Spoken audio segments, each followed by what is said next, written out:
those teams are chosen and who goes where, but it's really dumb to say that they couldn't put Bryson on because he's on the live tour or because of points, or I don't know what they base it off or how the committee decides, but ridiculous. It's dumb. Wyndham Clark's never been there before. The other guys kind of have a case because they've got experience, but Wyndham Clark, why is he there? I don't know. He won a major last year. John agrees. He knows what we're talking about. Oh yeah, sure. Yeah. No, I think it's ridiculous. Just because he's not on the PGA Tour and he's with Liv, that dequalifies him. He's too swole. He's too swole. What are we doing here? Don't want the flex. Do we want the gold? The fact that he's gone from douche to a cool guy is pretty impressive too. They should put that in his cap. That's on top of his resume, Stoney. Well, you and I interviewed him out at the Rocket Mortgage, and he was kind of weird. But I thought when we interviewed him, he's plenty weird. Yeah, he was okay. I thought at that moment I was like, okay, this guy is a giant douche. And then we interviewed him, and he was personable. He took the time to talk to us. I thought he was. I started to flip at that time to the other side to think that he was kind of fun and okay. And then there were some things that happened after that where you're like, he's back. Cool, weird people are called eccentric. Yes. Eccentric, yes. So. Is that how we're supposed to label them? Yeah, if you could address him as such. Right. Oh, okay, yes. But that was before Liv, though. Don't forget, too. Yes. Anyway, I just thought he should be representing my country. I don't disagree. Thank you, Chris. Appreciate it. 248-539-9797 if you want to get on the conversation. We've been talking about iconic sports plays in honor of Willie Mays passing away at the age of 93 yesterday. Stoney did get a chance to see most of his games, a lot of them in person. A couple in person. Yes, I'd say that jokingly a little bit, but I was really obviously not happy that moment happened. But I'm happy that you were in this morning because you've been able to share and give a lot of perspective of what a lot of people will say the words right now, that Willie Mays is arguably the greatest baseball player of all time, but they have no personal interaction with watching him play in a live sporting event and what he meant to the game of baseball. And so we'll continue those conversations. But the conversation we have going on right now is the very insignificant moments that we tend to celebrate. We've got kindergarten graduations, 5th grade, 8th grade, high school. And I think I agree with you, Stoney, I think the one that should be celebrated the most and is probably celebrated the least is the college graduation. Right. And I don't think it sheds a light where people who didn't go to college, if you go to a trade school, whatever, you could have a graduation for that. That's pretty impressive too. Sure. So let's go to the phone lines again, 248-539-9797. Let's go to Sterling Heights and talk to Jason. Good morning, Jason. Good morning. What are your thoughts on the celebrations? Man, the celebration that I hate the most is going and coming from jail. Well, they don't celebrate going to jail, right? Yes, I've seen that before. I've seen going for long-term jail sentences. I've seen them coming home from long-term jail sentences and have parties. I mean, big parties, like a cabaret type party. well, I understand having a party on somebody coming home from jail, especially if it's been a long stint. But. But if they criminals, how you gonna celebrate a criminal? I don't get it. Because they did their time. It's your family, I guess.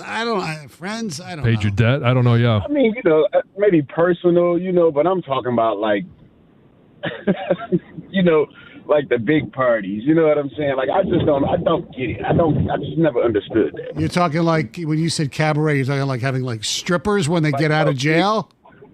No, not like the original meaning of cabaret, like strippers or anything. I'm talking about like the Michigan style cabaret.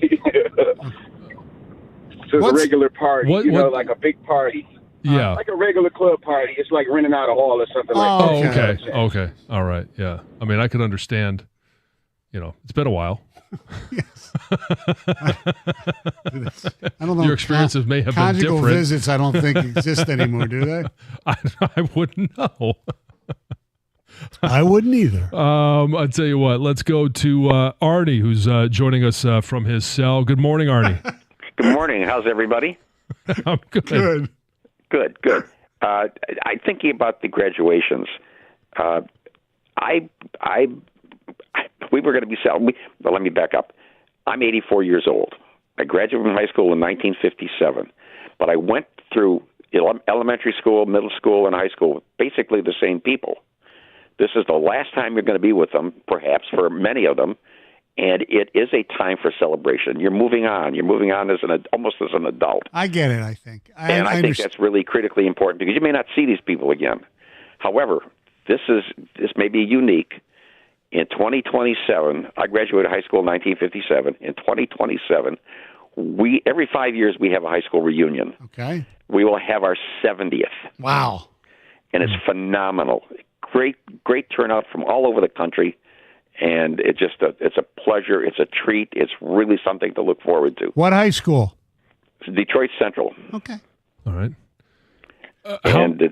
How many people were in your graduating class? I'm going to say there was probably 250, maybe 270, something like that. Isn't that the high school Bill Davidson ran track for? I have no idea. It's on Linwood in Detroit, and it's right next to Durfee Middle School and Roosevelt Elementary School. Okay. They're all three schools on the same campus. Cool. I understand that thinking because it's true. A lot of people, times when you have your high school graduation, you're done. You aren't never going to see these people again. Yeah, but the actual some of them might be good. The actual accomplishment, is to me is more significant when you graduate college. So it's the and I do like how he put it. It's you are turning 18. Most high schoolers graduate at the age of 18. If not, they'll soon turn 18, and it is passage to adulthood. Yes. I mean, it's so long ago when I graduated high school, we had a party in our backyard. My father, my parents, they served the alcohol. Kids were drinking beers back then. Yeah. Even though the drinking age in Pennsylvania was 21, but it was no big deal. Oh, I thought they allowed it at that point? It wasn't prohibition. No. No. It wasn't the speakeasy. No, we didn't have Al Capone's people didn't come to my house with deliver liquor. Yes, the Untouchables. We'll get back to some of your phone calls. Here's some text. The baby gender reveal parties are ridiculous. They have gotten out of hand. And Heather always has a couple of those in her news stories every so often. What was there one where somebody set off, it was supposed to be bomb style, and it set off alarms around the neighborhood. We see the ones that go bad where, they've got that little, noisemaker that explodes, and you have, the powder, whether it's blue or pink, come out, and somebody always gets shot in the face. I think those are hilarious. I get it, but I don't understand the big deal either. Yeah. But then I'm one of those who I didn't want to know the gender of my kids before they were born anyway. So. Oh, really? No. You guys didn't find out? No. But you knew they were twins. Yes. Yes. You just didn't know what combination. Right. Jesse came out first, and then I sat there and said, "That's a girl." I said, "Oh, I think I see something there." And the guy who delivered the baby, Dan Leach's dad, Dr. Leach says, "Oh, you don't see anything." Another girl.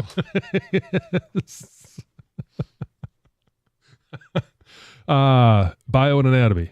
101. My daughter just finished preschool. This is from a texter. They wanted $150 for a cap and gown to go towards a graduation ceremony. This is for preschool. I refuse to celebrate nap time and sharing with others. Kindergarten graduations are to build confidence in kids, kind of like Michigan's cupcake schedule at the beginning of the season. Hey, we got Texas this year, week 2. I know. Whoa, you beat Colorado State. You beat UNLV. Middle Tennessee. Gender, and here's another one for another vote for gender reveal parties. They're stupid.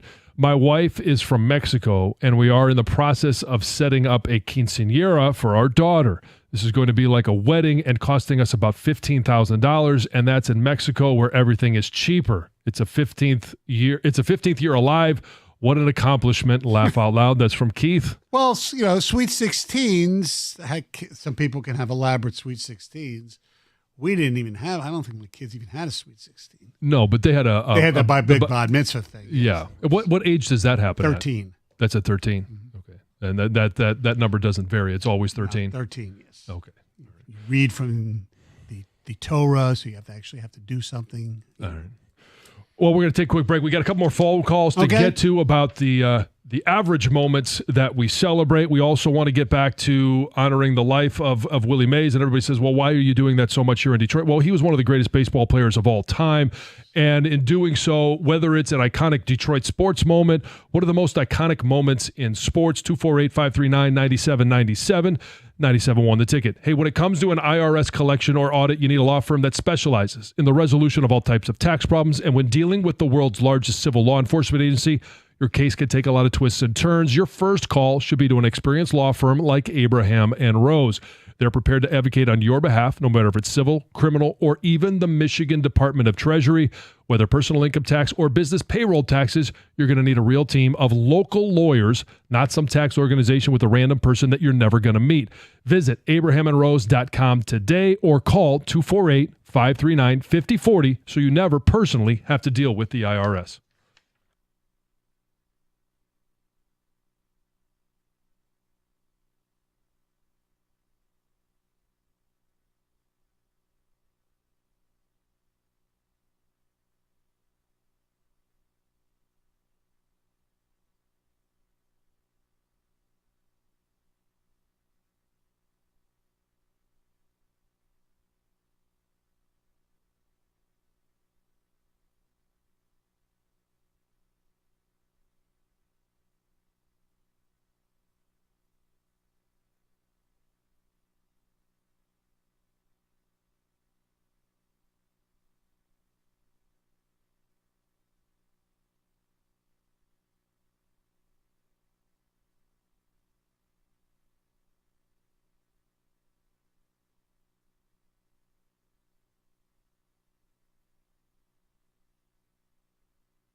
Stoney in for Costa, Heather, Greg, and Gov all out. Paul behind the glass. And we're yes, talking they about... are observing Juneteenth, which is a yes. company and a federal holiday. So Yes. it's not something where you would say Happy Juneteenth, by the way. Just it's an observance. Yes, it is. And so we are obviously all day today, and I'm sure the midday and the afternoon show will have at least a mention, if not some topics on Willie Mays, who passed away yesterday, one of, if not the greatest baseball player of all time.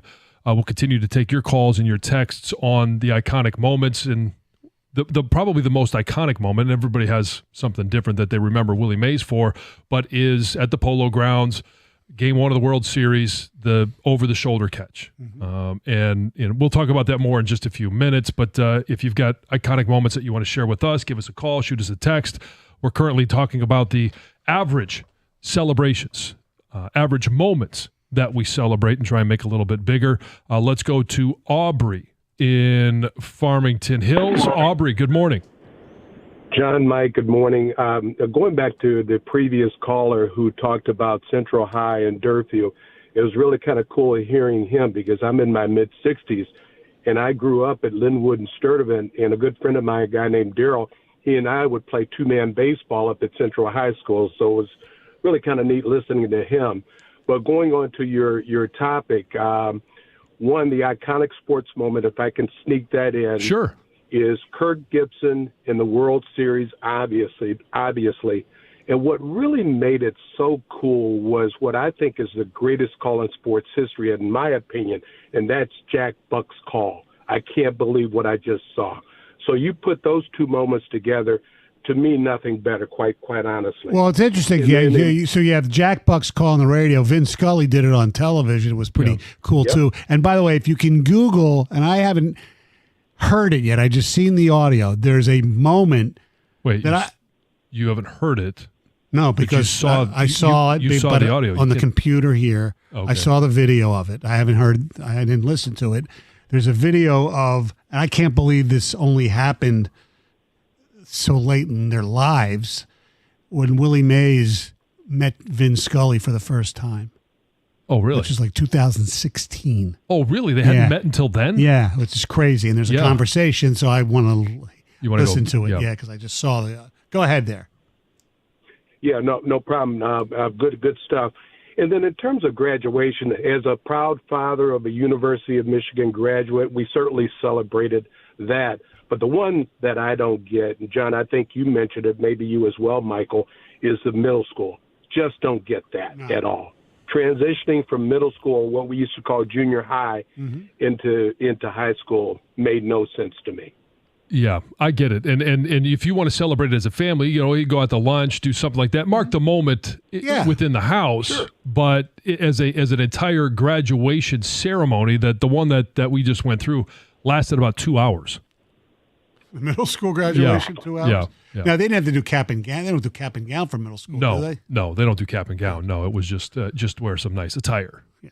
At least some did. But yeah, that's certainly one of them. Let's go to, we'll take another one here. Joel joining us from Marcel. Good morning. Hello, guys. How are you? Good, Joel.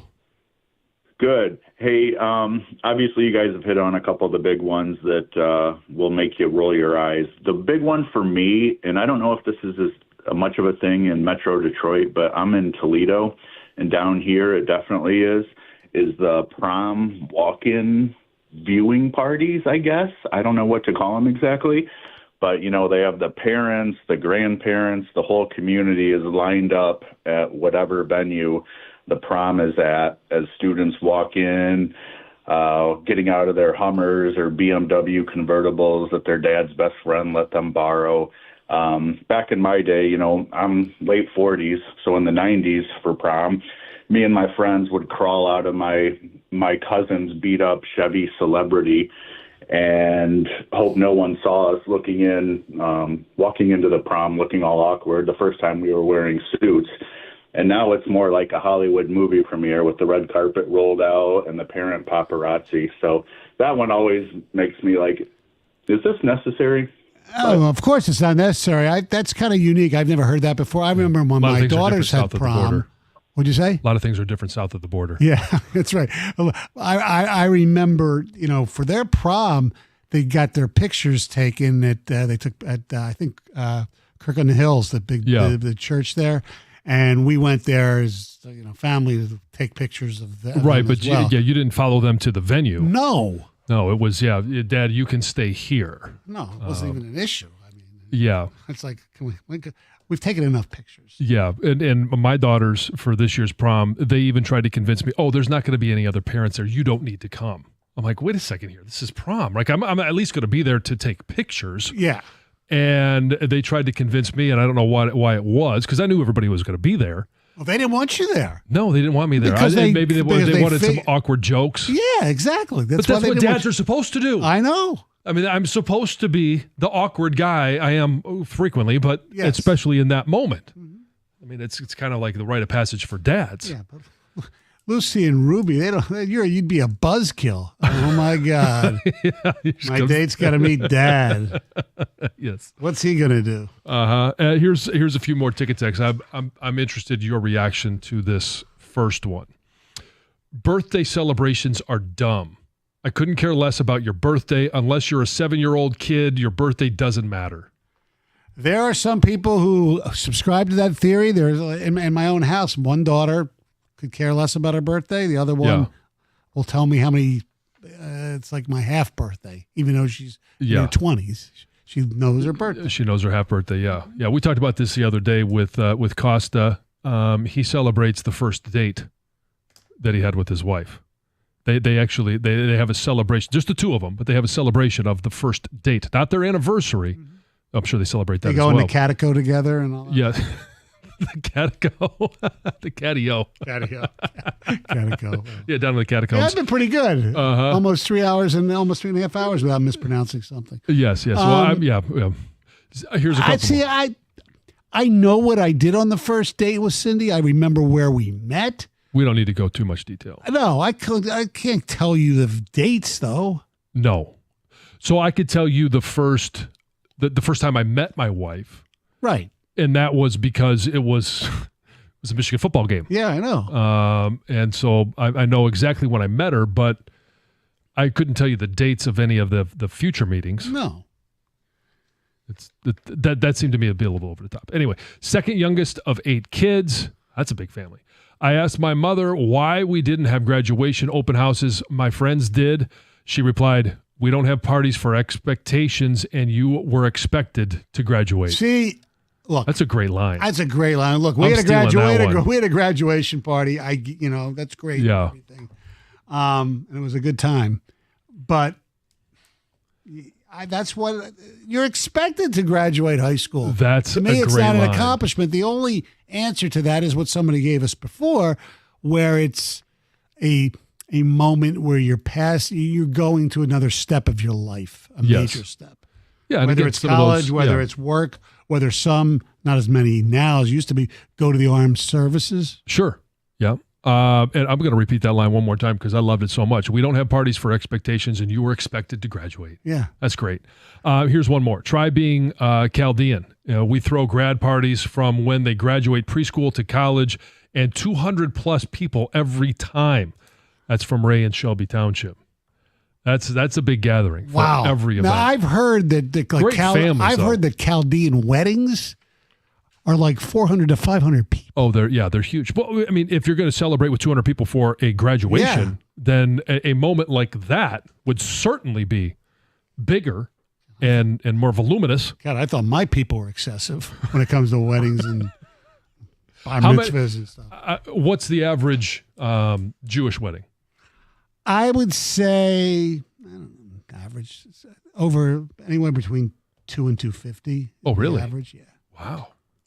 I think. I don't know. Yeah. Oh, how many was that yours? Save all the ex-girlfriends. Yeah. Probably about high 2s, probably. Okay. All right. Well, hey, there is another, I think, something that is overdone. And that is the age at which college coaches, and it really doesn't matter the sport anymore, are willing to offer scholarships. Should it happen? Should there be a rule in place? Mike Stone will let us know what rule that he would institute in college recruiting. When we return, 248-539-9797, 97.1 The Ticket.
We have major breaking news. Oh, do we? Monty Williams is out as Pistons head coach. Wow. You talk about breaking news. I was just Taking a checking moment. Twitter to see, because I saw breaking news that Pascal Siakam has just signed a multi-million-dollar extension with the Indiana Pacers. Yes, the Woj bomb. ESPN sources, after one season, the Detroit Pistons have dismissed coach Monty Williams, who leaves with 5 years and $65 million plus left on his new deal. New president, Trajan Langdon, will move to make his own coaching hire now. Wow. See, this is the reason that we have not heard from Trajan Langdon, in my opinion, because a lot of people were upset about this. We haven't heard from him. The reason is he didn't know what was going on. He didn't have his front office. He didn't have his front office. Now he's got that. And no decision was made about Monty Williams. Now, I thought the longer this went meant that Monty was not going to come back. But then they hired a shooting coach that actually worked under Monty when he was in New Orleans as well. I said, well, maybe they're doing this. To his staff. Yes. And I'll tell you what else, okay? Because this guy has been made fun of, and rightfully so, for a long time. I got to give some credit to Tom Gores. That's a big contract to eat. Yes. 5 years, $65 million. Yes. I've always said that Gores, he's not a great owner because he really doesn't know basketball. He's hired the wrong people. He fell in love with Andre Drummond too early, or shouldn't have fallen in love with him at all. He wanted basically to get a star. That was Blake Griffin. Van Gundy didn't work. We all know that stuff. But I'd never accuse him of being cheap. I always am convinced he'd go over the luxury tax if he had to. And the fact that he went over what many people thought was absurd amount of money to hire Monty Williams, who really didn't want to coach, and he just kept upping the contract. And Monty Williams, remember at the press conference, John, was pretty honest. Yeah, he said, I didn't want to coach. I didn't. You know, that the money has a lot to do with this. Yeah. And now he hires a new guy to run everything, and he fires the coach. That is incredible to me. And I think that's, in a weird way, no matter how this turns out, who they hire, I'm going to push for Sam Cassell, but that's who I'd love to see him hire. But wow. Here we go.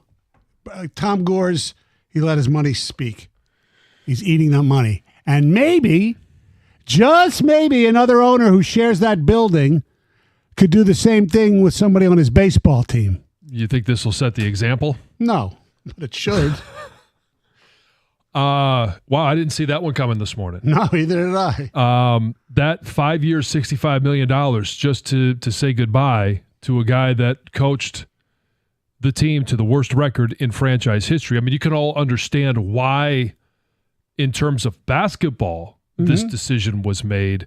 In terms of money, I didn't think that this would be possible. I thought that they would at least keep Monty for one more year and see if it was roster, if it was leadership from above the head coach. But apparently Trajan Langdon doesn't want Monty and wants to start fresh and wants to hit the ground running with his own guy. Yes. I think this is like a breath of fresh air if you're a fan, because it means that he's letting Trajan do his job. Exactly. The owner is saying, look, whatever I've been doing hasn't worked. I've hired the wrong people. I don't know. Well, he's not going to say I don't know, but we don't know whether Langdon's the right person. But at least he's letting Langdon do whatever the hell he wants, which he should. A good owner should have an open checkbook for the most part and stay the hell out of the way, in my opinion. Yeah, I mean, you want to talk about wiping the slate clean. That's exactly what they just did. And when you think about the implications financially, it means for him, that's $65 million. So in total, what was it, 72, I think was? So it basically was 1 year, $72 million for Monty Williams. That's a hell of a year. 72 million divided by 14. What's that? 8 million a win? No, it's not even. 72 divided by 14 is what? They said there'd be no math. Why are you doing this? I know. 50. Well, 6. 4 would be 60-ish. 56. 5 million a win. Something like that. That's not bad work if you can find it. No. So obviously and this is something that obviously Detroit sports fans have wanted for a number of years at different times for every franchise. Just start fresh. And don't, we talk about this with Scott Harris. This is a rebuild that Tigers fans are going on a decade of. Yeah. And it's only 2 years for Scott Harris. This for Trajan Langdon, you could have accepted the fact month. Yeah, and you could have accepted the fact that, okay, well, maybe the money was too much after just 1 year to let Monty Williams go. So then he would have been saddled with, and the rebuild for Trajan Langland stunted because he had a coach that he didn't really want. Yeah. And now all of a sudden, hey, you got a fresh slate. Everything is wiped clean. Now it's up to him to do what he needs to do with the roster, but he's obviously going to be in search for a coach. And you mentioned Sam Cassell. I didn't even have a list of possible coaches because I didn't think this was possible. I know. Sam Cassell's, look, he was an assistant for a while, assistant with the Celtics. He'd be great. I'm sure there's others, just have to take time to look at things. Oh, hey, you know what? Hey, Dan Hurley turned down the Lakers. He'll come to Detroit. I'm just kidding. Think they could offer him more than the Lakers and he'd actually do it? Probably not. No. Here's some instant reaction. Morning, guys. Thanks for the great news. The fans are on their feet and applauding. That's in all caps. So he's shouting it at us. Dave at work. Guys, didn't we just hire an assistant coach that's a shooting specialist or something that makes this all confusing? Yes, that is a little confusing. Was that hire made by Monty Williams? Was it made by Trajan Langdon? Obviously, he had to approve it. But did he do that knowing that he was going to make this move? Or I don't know. That there is some confusion there. Does he stay on or does he go with Monty? Not Williams' fault. The Pistons roster is a joke. No one else will do any better. Well, okay. That part of that is true. The other part is, who's the coach who decided that he'd play Killian Hayes a hell of a lot more than Jaden Ivey when the team was put together? Who decided that during the middle of the games he'd all of a sudden take out everybody? It's like it seemed obvious to me and a lot of other people who know basketball a lot better than I do, that either Cade Cunningham or Jaden Ivey should be on the floor, at least one of them at all times. Yeah. So the whole Killian Hayes thing playing, that one always, it raised a red flag to me in one of two ways. One, it was a mandate by Troy Weaver that you're going to play this guy. Yep. And if it wasn't a mandate, and so that was the red flag, that he's tinkering where he shouldn't be tinkering. The other red flag would have been, if that wasn't the mandate, then the red flag is on Monty Williams. Why are you playing him ahead of Jaden Ivey? And whether there was a personality conflict or not, or whatever it was, we couldn't figure out. There was a great mystery as to why Jaden Ivey wasn't playing more, especially at the beginning of the year. Mm-hmm. Would you know that, Stoney? Would you know? Was Ivey in Williams' doghouse for some reason? I don't know. I don't think so. I mean, I don't know. Here's some more sources from Vinny Goodwill of Yahoo and James Edwards of The Athletic. Per sources, Tom Gores made the final call over the last 24 hours. New president of operations, Trajan Langdon, delivered the news today. Were you guys on Frank Vogel, possibly? I mean, he won a championship with the Lakers. He didn't last in Phoenix long, right? Isn't that where he was last year, Phoenix? Frank Vogel? He got fired and they brought in Budenholzer, right? If I'm not mistaken. Budenholzer, yeah. I don't know. Yeah. It's going to be interesting to see what direction. I give Gores tons of credit. I mean, look at the money that guy has. Well, in some sense, a lot of it he wasted. But even when he took over the team, the millions and millions of dollars he put into renovating the Palace, the atrium and all that, and then he just said, all right, we're going downtown. Knock it down. Yeah. I mean, obviously he's the one that has to finally okay this.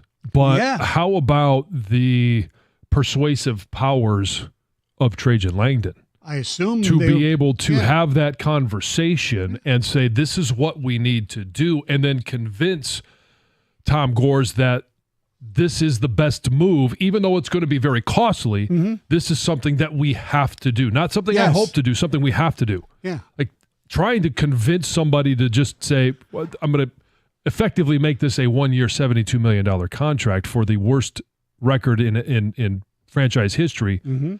That had to be not only a tough pill to swallow, but a huge hit to just him personally.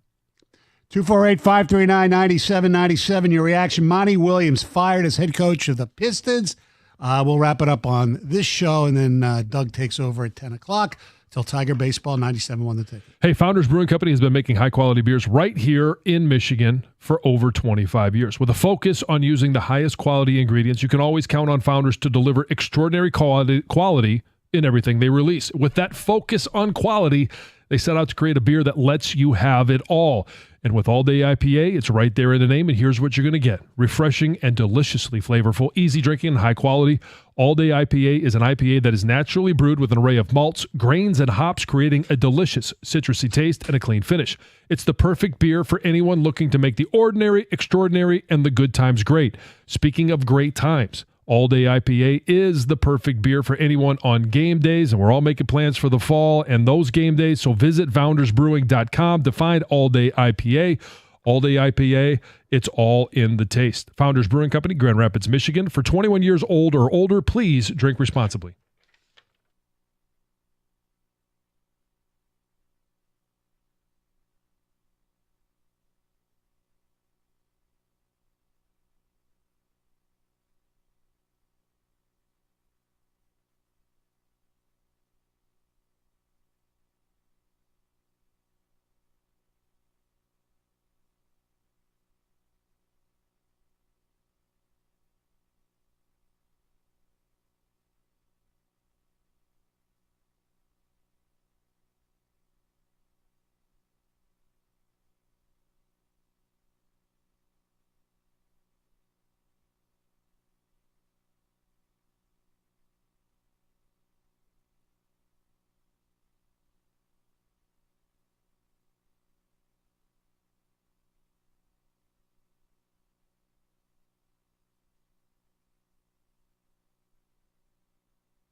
Stoney, there's a little more pushback than I expected. I thought that this one would be well received, and in large part it is. And the news that we're talking about is Monty Williams has been relieved of his duties with the Detroit Pistons as their head coach. And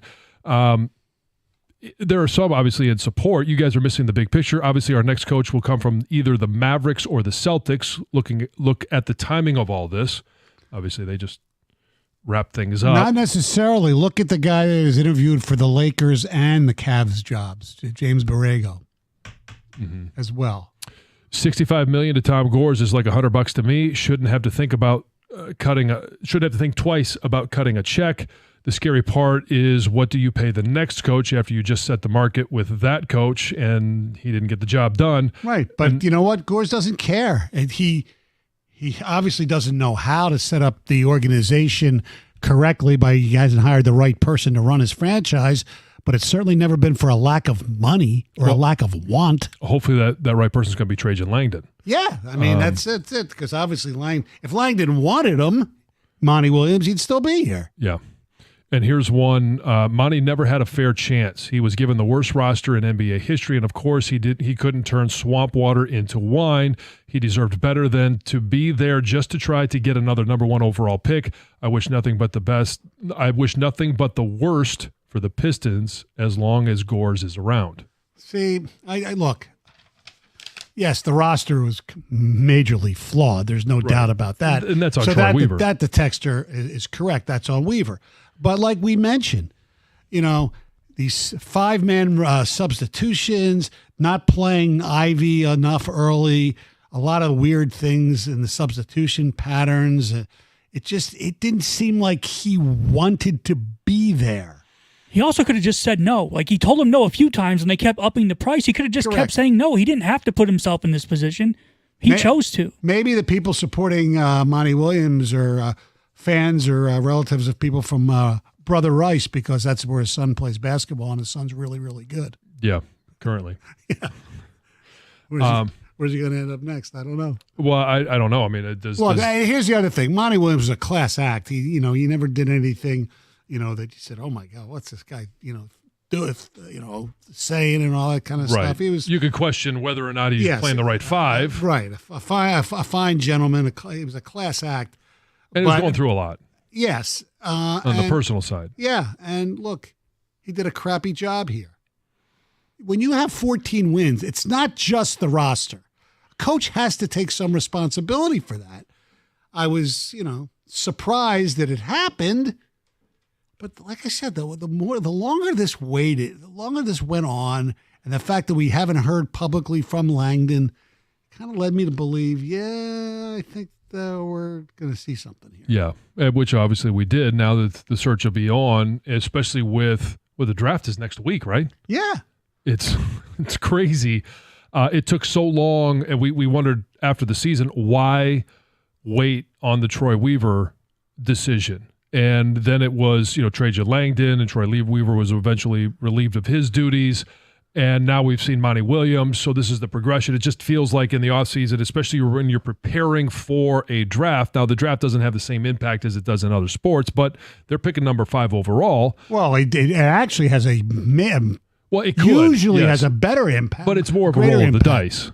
Yes, if you hit. Well, for this year, yes. Yes, if you hit on your draft pick, it could have a much bigger impact right away than other sports. Yes, because you're talking about 18, 19, 20-year-old individuals. And there are so few players on each team that one great player can change a franchise. This is just not the year for that draft, obviously. No. And the draft is Wednesday, June 26th, and then they're actually doing this is. I get why they're doing it. I think it's dumb. They're doing the first 2 round, nights. Yeah, first round Wednesday night and the second round Thursday. They want to make it a TV event. But nobody. Is anybody going to tune in for the second night? I don't think so. I mean, idiots like me will tune in, but no, because most basketball fans don't even know more than half the people that are going to be drafted in the first round. Yeah. Let alone the second round. Yeah. Well, I mean, especially with so many.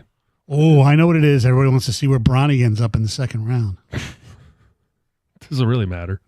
No. Do you think that matters? Does LeBron exercise his exit clause and goes wherever Bronny is? Yeah, but I think that's been set up too because he's only going to work out for a couple of teams. Yeah. Who, Bronny is? Yeah. Oh, for a second-round pick? Yeah. Mm-hmm. Huh. I would assume he's not going to be a first-round pick. No. You never know. Well, I mean, it's the NBA has changed. The game has changed so much that, I mean, I know that even on the board behind you, who was it that said that Zach Edey was going to be drafted in the first round? Is that Mike? Yeah, he will be. All the mocks I'm seeing are having he's a first rounder. Yeah, even though he can't shoot behind the arc. He can't move. Well, I mean, for 7'6", he moves pretty good. What is that? He's 7'6" or 7'3"? Yeah, I guess he's something like that. Yeah, who's splitting hairs at that point? Exactly. Stoney, would you like to see Bronny on the Pistons if they get him in the second round?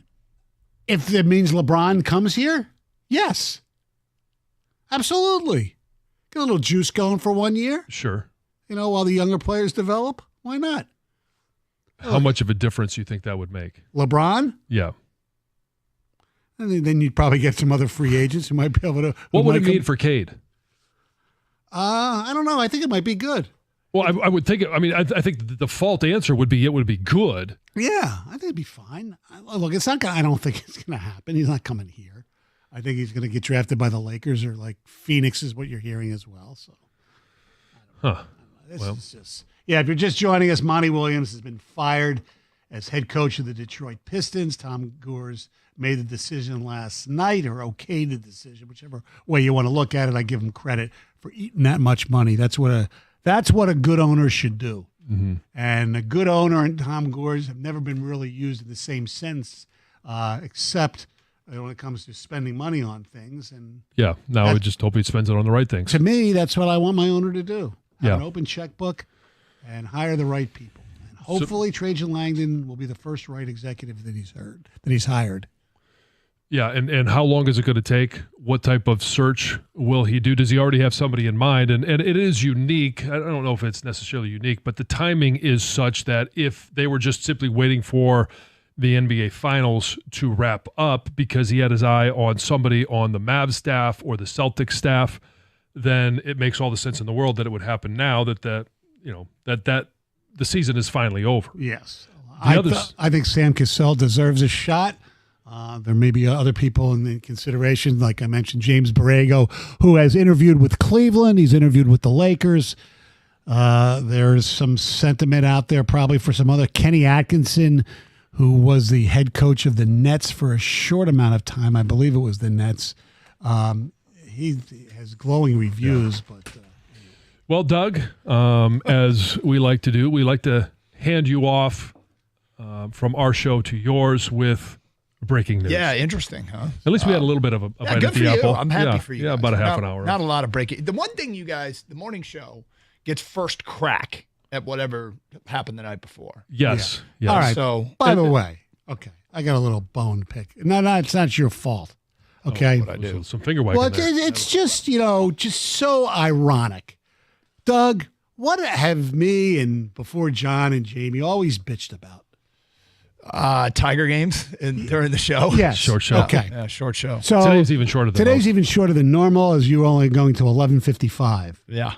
And the reason I even bring this up more than normal is because I'm working with you tomorrow. Yes. So there couldn't have been a short show tomorrow. I was within 24 hours of understanding of possibly my first ever Karsch and Anderson short show that I'd been a part of. And no, the Tigers, they couldn't have the day off Monday. I do look forward to that moment where I get to hand the show off to you and either Doug or Gator and say those words of, are you ready for the short show? Yeah. Yeah. Because I think the celebration will be tremendous. The short show is one of those. It's a perk. Yeah, it's a perk of the show. Perk of the job. What else you got today? We'll talk a little bit about that top 100 list. Yeah, with the Detroit Lions, but I'd also used my time yesterday to do some sleeping scouting. Well, I did take an epic nap. I'll have an update on that right out of the gate. By the way, why I missed work yesterday, but also get into my NBA draft prep. And obviously this news might change things, but I think there's something the Pistons absolutely need to do. All right. Karsch and Anderson coming up next. John, It's been great. It was wonderful to work with you Hey, again. let's do this again next Tuesday. Yes, exactly. We will. All right, Karsch Anderson next, and then the Tigers will try to score more than one run. See you later. 97.1 The Ticket.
Wow, we do have breaking news today with the announcement just before the show that Monty Williams is out as Detroit Pistons head coach. We will get to that coming up momentarily here on Karsch and Anderson on 97.1 The Ticket. I am Doug Karsch. Scott the Gator Anderson is out today. We do have an afternoon Tiger game, but we got lots to talk about. Clearly have lots to talk about. Want to start with this, though, because I think it's something that is important to our audience. Whether you realize it or not, and it's something that is personal to us here at the station. I missed work yesterday, took a sick day because I had to get a medical procedure, a colonoscopy. We lost our great friend Jamie Samuelson to cancer, and he last time on the air when we talked about this, and we knew about it for months what he was fighting leading up to the day he said on the air, hey, look, everybody needs to go get their colonoscopy. And, I don't know that there's I would say it's kind of thing that guys don't rush out and want to do. And I have done 2 since then that have taken place where I did the prep work, if you will, on the air.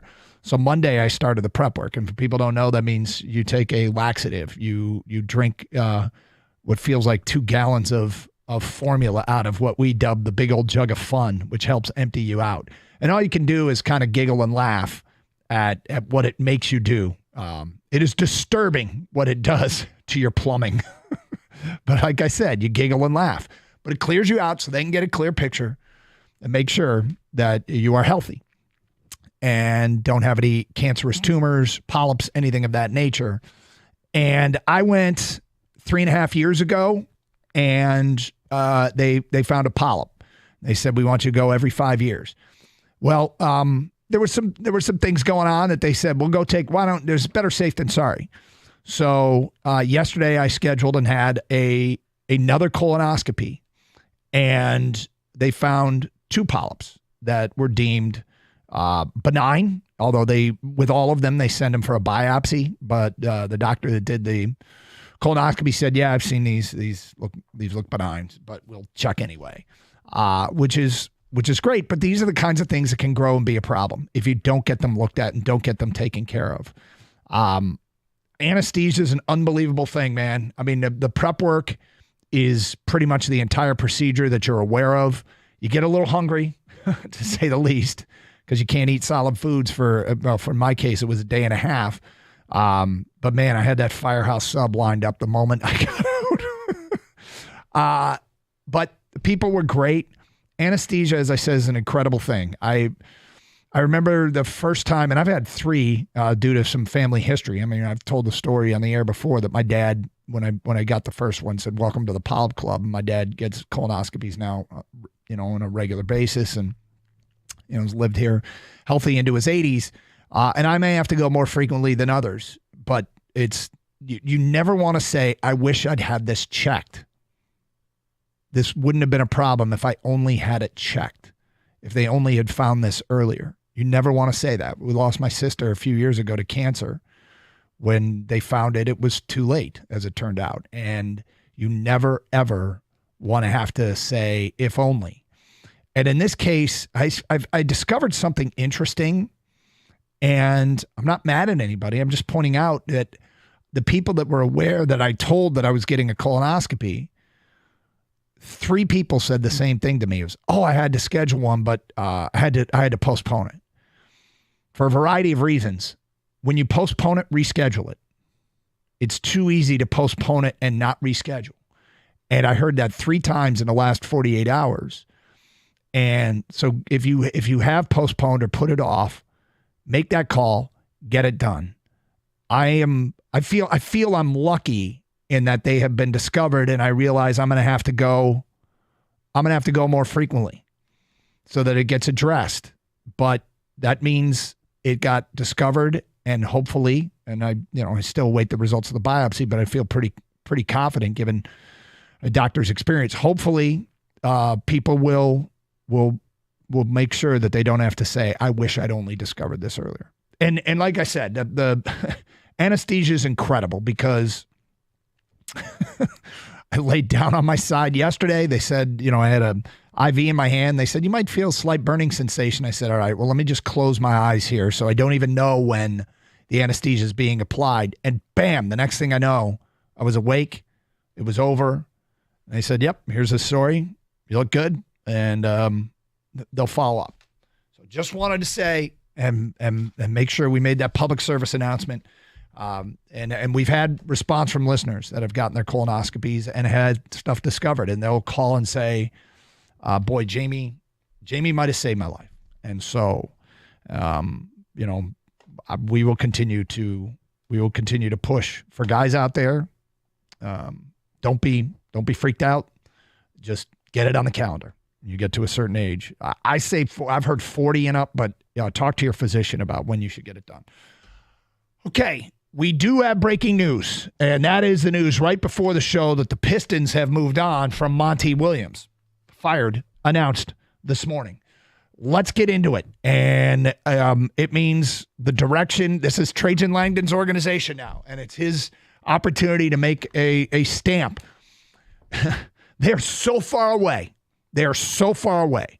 But when you got coach, you got high draft capital, and you have the most cap space in the NBA, you have a chance to change the course of the organization. You were taking over a team. You start thinking about high draft capital, which doesn't mean what it used to, but it is still a resource. You have tons of cap space, and you have a head coaching hire to be made. That means a lot can change. You can change a lot early on. And Trajan Langdon has the opportunity to do that We will discuss it all, what direction he should go. Is there an early favorite for this job? 248-539-9797. A lot of people have tweeted us about this already. You can follow us on Twitter at DugganGator971. We'll take your ticket text at 248-539-9797. And, of course, your phone calls, your reaction to this. And you might not know who you want to be the next head coach, but you might have an idea of what you want that head coach to be able to do. What you might want that head coach to be able to do. So if there's just characteristics you want, because I think I would know the characteristics that I would be emphasizing if I were making this hire. Of course, and look, there's a variety of different directions to go, but there's something bizarre happened in this entire thing that makes me wonder what's going on. But again, we will start with that next here on Karsch and Anderson. Gator out today, 97.1 The Ticket. Hey, Sarah Chevrolet in Sterling Heights wants you to save cash for your summer with zero down deals all month long. Right now, you can lease a new Chevy Silverado for just $346 a month with no money down. You heard that right. $346 a month for 24 months on a 1500 crew cab 4x4 LT. Unlock the savings with a GM employee discount. Costco and Chevy lease in your household. Don't forget, Sarah Chevrolet in Sterling Heights is your number one volume Chevy dealer. 17.5 in Van Dyke and Sterling Heights. Call 87-SAY-SARAH or go to saysarah.com. Together, let's drive. See dealer for details and get there fast. All offers end at the end of the month.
Doug Karsch Gator out today.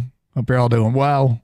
We do have breaking news this morning as Monty Williams has been fired as the head coach of the Detroit Pistons. 248-539-9797. All right, so there's some amazing facts about the Monty Williams era.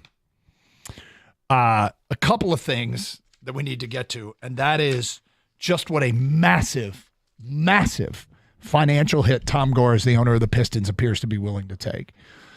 First of all, Monty Williams got fired from the Phoenix Suns 13 months ago. When he got fired, he got a $20 million buyout. Shortly thereafter, 1 year ago, he got hired by the Pistons. When he got hired by the Pistons, it was an NBA market setting, the highest contract a coach had ever gotten. You may recall the Pistons had targeted Monty Williams. They went after Monty Williams, and he said no. And Tom Gores, Pistons owner, who's paying what I would call a massive Troy Weaver tax right now, he and Troy Weaver decided to give Monty Williams a Godfather offer, and he got a 6-year, $78.5 million contract, the largest coaching contract in the NBA at the time. And I remember saying at the time, well, you got to give Tom Gores credit because he puts his money where his mouth is. And you may not love everything about him, but here he is going after this guy. He's owed $65 million on his contract. So that means in the last 13 months, he's been fired twice and made $85 million for getting fired twice. Now, look, man's wife, the whole cancer diagnosis and all that, there's a lot going on with Monty Williams, but that's a nice chunk of change to make for getting fired. Spot Track, who keeps kind of a money website that does everybody's cap numbers and all that and all contracts, pointed out that there are only 4 players in Piston history who've earned more than $65 million. Think about that. 4 players. Blake Griffin made $138 million for the Pistons. Andre Drummond, $98 million. Rip Hamilton, $94 million. And Reggie Jackson, $81 million. I don't know. We'll find out if Tom Gores, if there's any, Monty Williams said, I want to go. And there's less than the $65 million he is owed in terms of buyout. But Gores, got to give you credit for eating the money and just saying we need to get out from under a mistake. I know I've seen it already, and I'm like, I predict that. I was like, I bet this is going to happen. Yep. Immediately, the cliche response is Tiger should do that with a player. Got it? Yep. Understood. There is one difference in that, there's the Tigers might not be able to get better at the position. I get that people say, you can't get worse. Actually, you can get worse. The moment I think somebody else shows enough promise to be more productive than that player, and that player that people want bought out, and Javi Baez has done it in the past. A lot of the guys that might get that position instead of him have no track record of doing it. I'm not here to defend Javi Baez, but that was immediately much of the feedback we have gotten. So what should the Pistons do with the new head coach? Well, my first thought is they just hired Freddie Vincent. And it was considered a pretty good hire because he is known. He's a shooting guy. He's one of those guys that helps people hone in their shot. And, it sounds like he's a specialist kind of assistant. They didn't hire him to be the head coach, did they? They didn't hire Fred Vincent to be the head coach. Would they have done that? Brought an assistant going, we're going to make you the head coach here. Just sit tight. That would seem awfully odd if that were the timeline of this thing. But, you always look for when a GM, they like to hire their guys, right?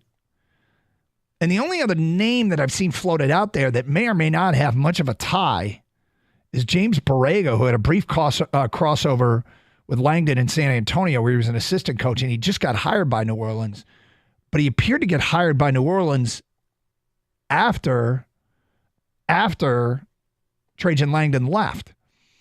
So I don't know what direction this is going to go. It's early, and the speculation hasn't even really started. I mean, that's two names that I'm curious about. The one thing is I want somebody who understands the offensive game in the NBA today.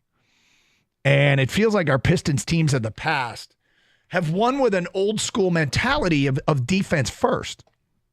If you think about the going to work Pistons and the bad boy Pistons, this league has turned into such a shooter's league. And the Pistons have one of the worst shooting teams in the league.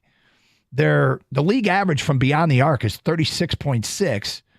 And basically, the guys that the Pistons are building around, all of them are below average. You're talking about Cade Cunningham, Jaden Ivey. They're both below the average when it comes to three-point shooting. And the other guys they're building around just aren't shooters. Asar Thompson and Jalen Duren. And there's other guys that can shoot it. But these are the sort of the young pieces they've added in recent years. What they're about to do with free agency and their draft position, they have to have shooters on the floor with Cade. They have to have shooters on the floor when Cade and Jalen Duren are out there together. And they have to have a lot of them. They almost have to have everybody else that can shoot it. So at this point, they've got, is Vincent going to stay on? Is he a candidate to become the head coach? Whatever the case may be, I do want to see this team. I mean, they have to shoot the ball from the perimeter. They have to be able to add. If you're going to build around Cade, and he's not going to be a great shooter, you're going to build around Jalen Duren, and he's not a shooter, you have to have shooters on the floor in the modern NBA. So I want this coach to I don't know that it takes a lot. I think everybody should understand it. But this has to be a point of emphasis, right? 248-539-9797. Let's get to your phone calls. John in Shelby Township, you're on 97.1 The Ticket. Hi, John. Hi, good morning. Morning. First thing I want to say, just to make it very clear before I make my statement, is I do recognize that basketball and sports is entertainment, and it's escape for us, something to follow and discuss with our friends and all this stuff. So I do understand that. With that being said, Tom Gores should never be owning an NBA team. I mean, for him to throw out this kind of money shows you, one, the kind of money they even earn. The dollar amounts that these players make, it's come to the point where it's like the average person on the street, I don't know if they make $100,000.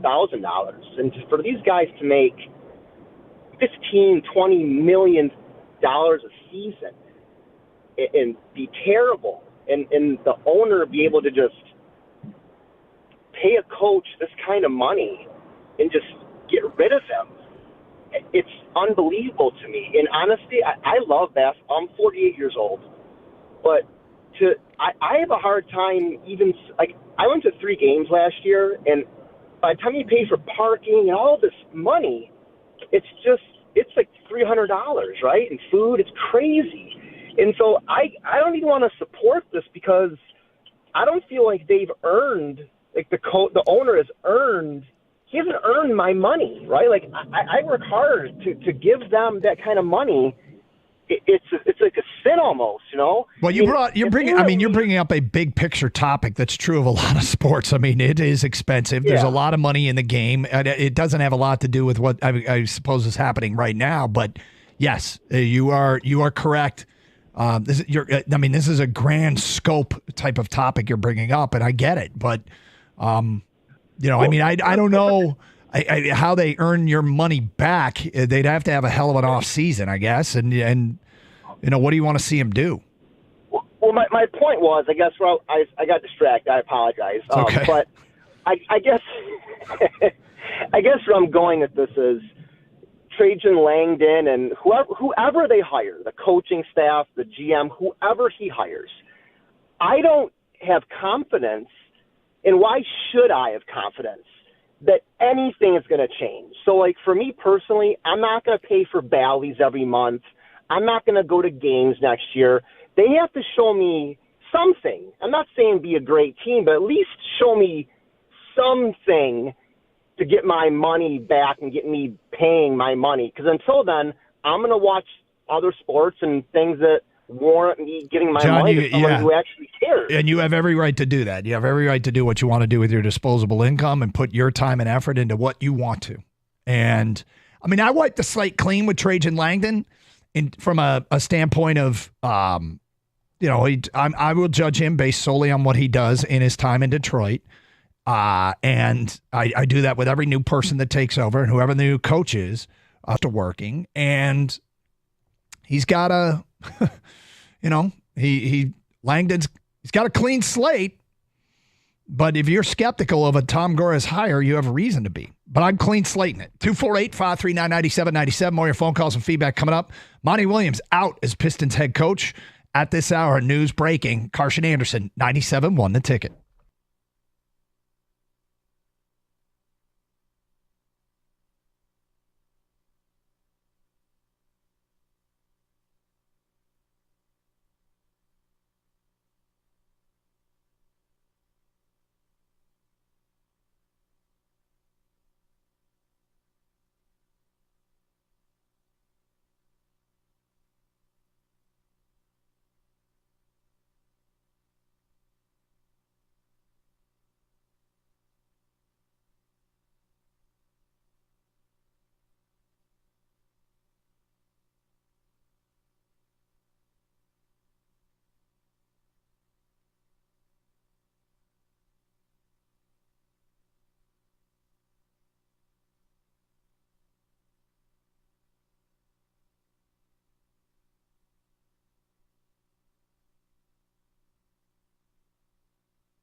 Doug Karsch, Gator out today.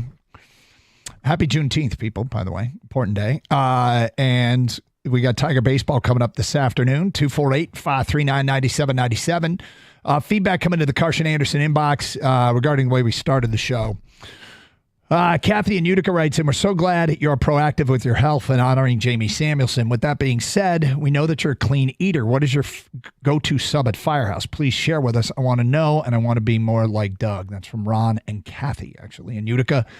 So, go to Firehouse maybe once every other month. Happened to be one close by to where I was getting the colonoscopy done yesterday, and I got the chicken meatball Parmesan sub.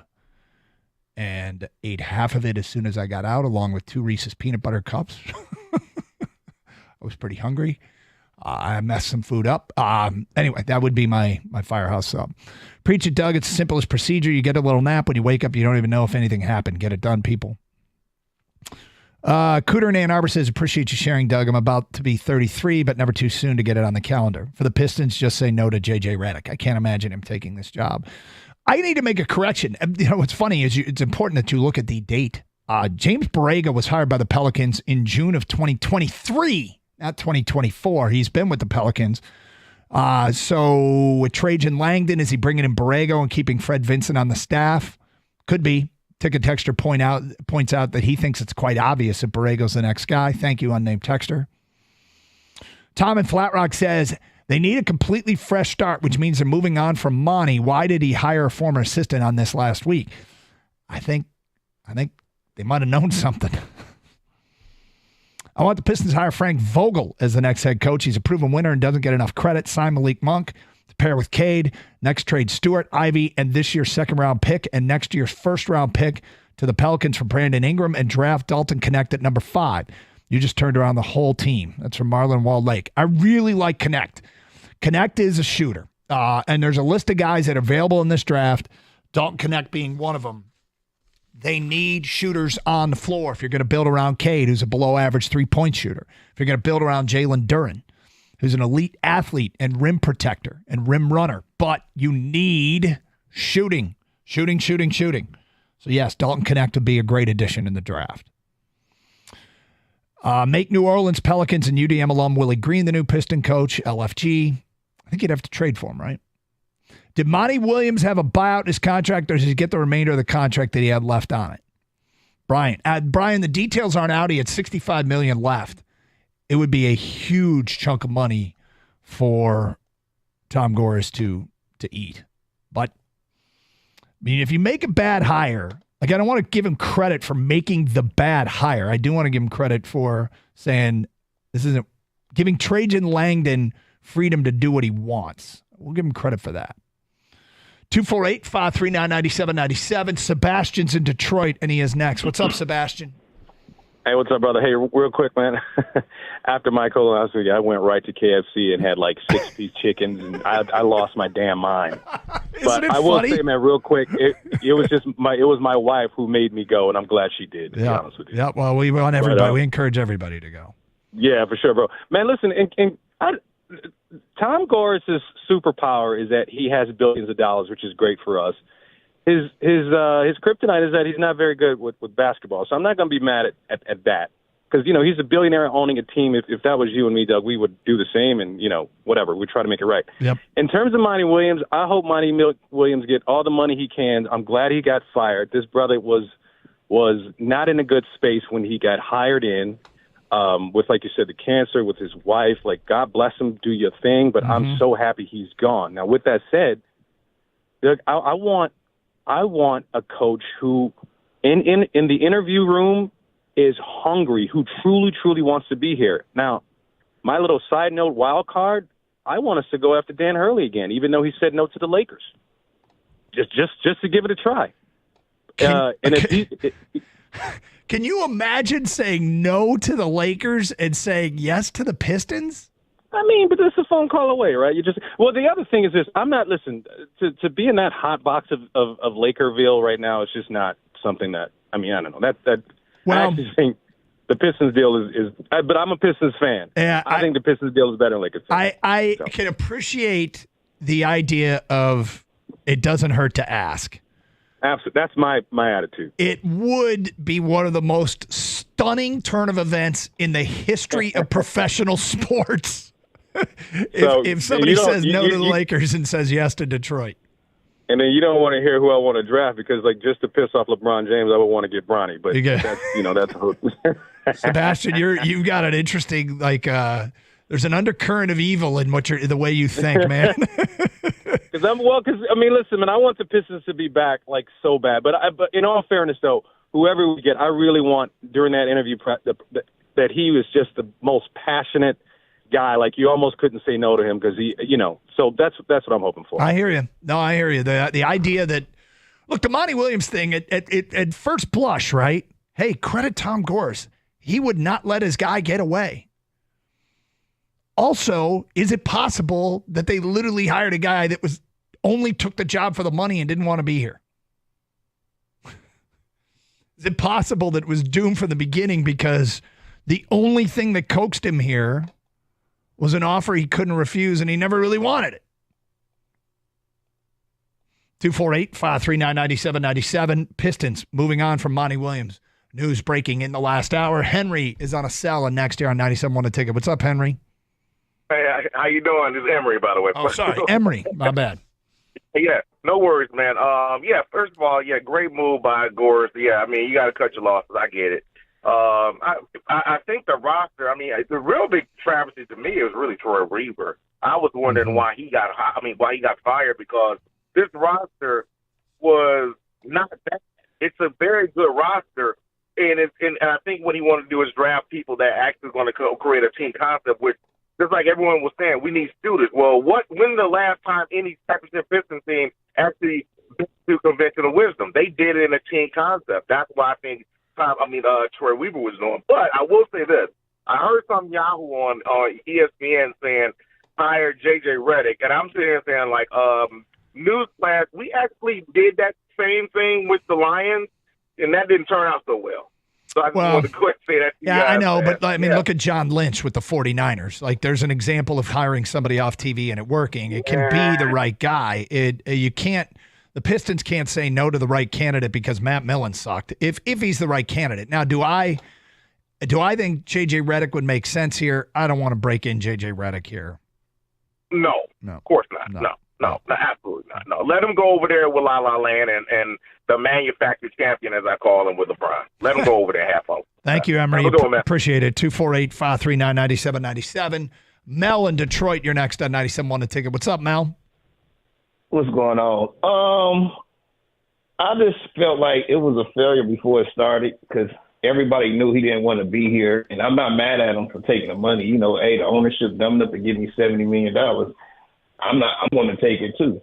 But I just rather try to find somebody who's been an assistant for a little while who's looking for a shot than try to spend a lot of money on a hired popular name because, they don't spend – it's not my money, but they don't hire expensive GMs, expensive coaches. And right now it's like this franchise in my lifetime ain't never been as down this long.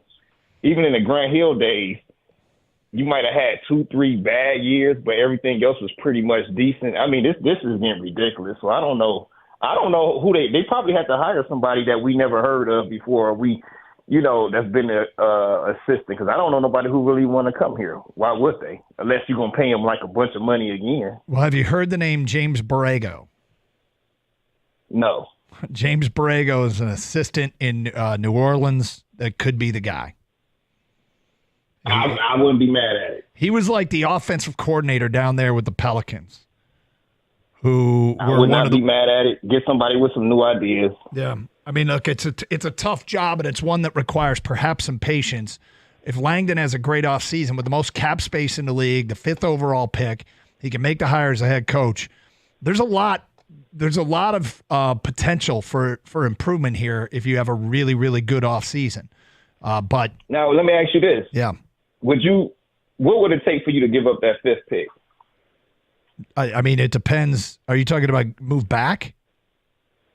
Move back or possibly get two, not superstars, but good players, role players. Because like I said, I don't know who's coming out of college. I don't think I'd give up the 5th pick for role players. I would move back in the draft because there's some shooters that you might be. I mean, I don't think Reed Shepherd's going to be on the board for the Pistons if you look at all the mock drafts. He might be the best shooter available in the draft. Outside of that, you move back and you go Dalton Connect. I think the Cody Williams possibility is interesting. He's not a volume shooter at the collegiate level, but they like his shot.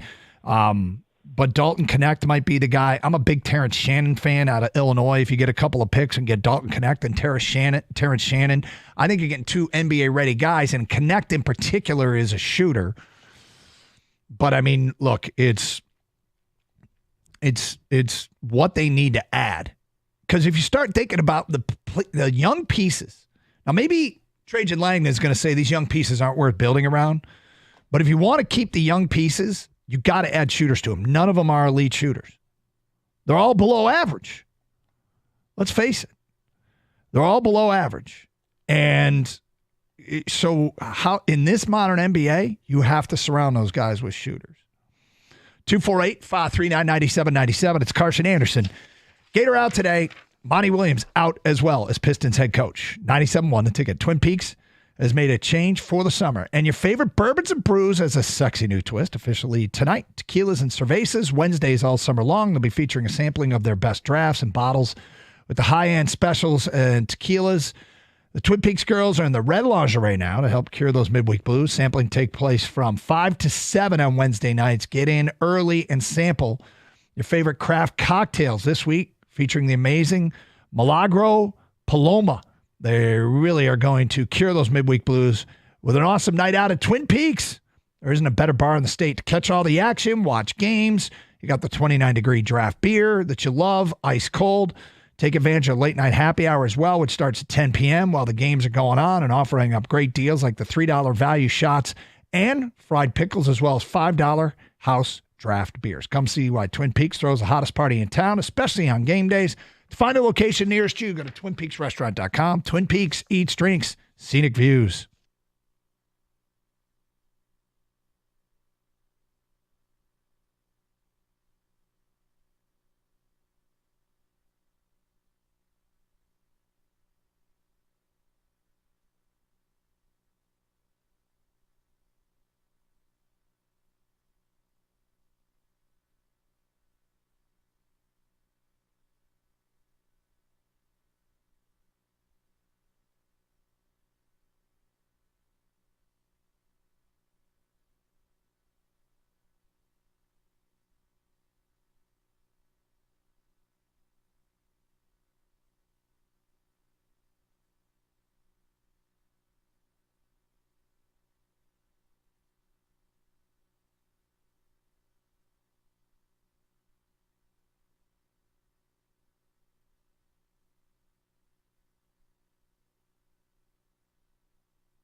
It's early, but the name James Borrego is getting mentioned by NBA insiders as a potential replacement for Monty Williams in Detroit. Breaking news this hour for those of you just joining us. Monty Williams fired as Pistons head coach. Vincent Goodwell, former Karsch and Anderson intern, and now with Yahoo Sports reporting one of the names I'm hearing the Pistons will strongly consider, James Borrego's interview with the Lakers and Cavs on their coaching openings. Now, Borrego is a candidate for the Cleveland job. I believe he interviewed with Boston, Cleveland, and the Lakers. Okay, according to Jake Fisher, also of Yahoo, James Borrego was a lead assistant in New Orleans this season where he overlapped with Piston president Trajan Langdon. Borrego, though, has been in strong consideration for Cleveland search that is expected to be finalized as early as today. So maybe that's why this move was made today is Trajan Langdon's like, it's now or never. I got to do you-know-what or get off the pot. And apparently he has done you-know-what if they go out and get Borrego. Interesting thing, it was Jake Fisher that reported a couple months ago there's no indication Williams would be open to a buyout in his 6-year, $78 million contract following his first season in Detroit. So that was a Jake Fisher report a while back. And if that's the case, then maybe they are eating the entire $65 million that is owed to him. Wow. Well, at least Goris doesn't let money hold him back. 248-539-9797. I mean, it's a weird dynamic, right? I want to give him credit. I want to give him credit for not letting money determine that decision. But then again, it was his hire and his people who hired him in the first place. So, I mean, you only give so much credit, but at least he's like, I'm willing to do what it takes at this point to try and win. And I don't think people felt like Monty. There's a lot of Monty didn't want to be here feedback coming in. A lot of Monty didn't want to be here feedback. 248-539-9797. Brandon in Clinton Township. You're on 97.1 and Ticket. Hi, Brandon. Hey, guys. What's going on? What's up? Man, I was calling about the Pistons. Hey, this is a good day. I mean, I feel like Monty was just a cash grab. He didn't develop any type of players, man. It just like, it was just, man, it was a bad hire. I'm going to be honest. That was a bad hire. I know they went after the coach that they wanted. They threw the money at him. It just wasn't a good fit. What I believe the Pistons need is they need to take a page off Boston Celtics. And we go back in time, like we need a coach that can develop, man. And if you look at like the 04 Pistons, the beginning of the Going to Work Pistons, before Larry Brown got here, we had an unknown coach by the name of Rick Carlisle that developed the bench. I think at that time in 03, before Larry Brown took over, we had like the top bench in the league. And look at the Pacers. Pacers got a great bench. We need a player that can develop players and role players that really stick to their roles. That's what made Boston Celtics so good. That's why they're NBA champs, is because they had players that actually fit in their system, and that's why they're the NBA champs today. And I think the Pistons need to emulate that. Yes, they had luck. Yes, they the reason why they didn't change the rules of the draft lottery as far as tanking goes, because they did tank to get to where they at right now 7 years ago. Made some good trades. Okay, they even had Kyrie for one point. To me, the Dallas Mavericks is not a team you want to emulate. Just two superstars and a bunch of role players and just standing around the three-point perimeter. That's not what we want. We want to build like the Boston Celtics. I mean, look, the Celtics have great players, but it's not just – but I agree. A coach that develops, that understands modern offense, a coach that has some patience but not too much, a coach that covets working with this young nucleus. And you don't have to love them all, but you have to love enough. I mean, one thing I disagree. I don't know that Rick Carlisle was an unknown commodity when he was here, but I do appreciate what Carlisle did for this organization before they got Larry Brown. 248-539-9797. Frank's in Highland next. Hi, Frank. Good morning. Thank you for taking my call. Sure, Frank. I'm calling. I'm not a Pistons fan. I'm originally from Boston. I'm a Celtics fan. And I believe that the perfect coach for the Pistons would be Boston assistant coach Sam Cassell, a veteran player who he he helped Joe Mazzulla immensely. Joe was the youngest coach. He only had 1 year of experience, and Sam Cassell did one hell of a job. I wondered about Sam Cassell, and I believe that that Stoney brought him up as a potential guy that could be the next head coach. I wonder about that too. I mean, I really feel like the Borrego smoke is probably fire behind that, but Sam Cassell would be an interesting choice. I don't know much about him other than I remember him in his players' days. He's bounced around this league as an assistant. But yeah, I mean, it could be Sam Cassell. I think they should look into it. Thank you for the phone call, 248-539-9797. Unnamed texter, didn't Gores make the call on Monty? I thought Weaver wanted one of the other guys, but Gores trumped him for Monty last year. I don't remember that being the case, but you might be right. Couple of free Lambos from Monty for a tax write-off. Man, it's from an unnamed texter. Pistons need to sign J.J. Redick. They need a new and exciting coach, not a recycled old coach. John in Lake Orion, so Monty is out. Any chance Nick Castellanos just hit a home run? That's funny. Doug, I know we want to give Gores credit, but the money to him is nothing. The dude's a billionaire. Brutal it took this long for him to understand these types of moves were needed. I really hope he is truly just going to be a money guy now and have this be Trajan's team. Yeah, I mean, look, if you hire Trajan Langdon, you got to let him cook. You don't get in the way, and I hope that's not the case. I don't care how long it took because I think Trajan Langdon wanted to do a full-scale organizational survey and figure out what he had here before he made the decision. And I would suspect that this was Trajan's decision. And I would suspect that he had to get Gore's approval to eat the contract. And if you want him to stay out of the way, then yeah, like you said, he needs to stay out of the way. Let it be Trajan's team. Then this was Trajan's decision, and it was Trajan that had to take this long, right?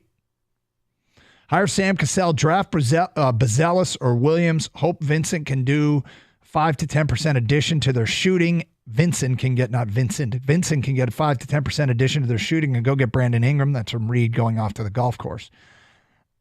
As we get closer to the draft, I mean, like Modest Bazelis is a highlight reel down the YouTube wormhole.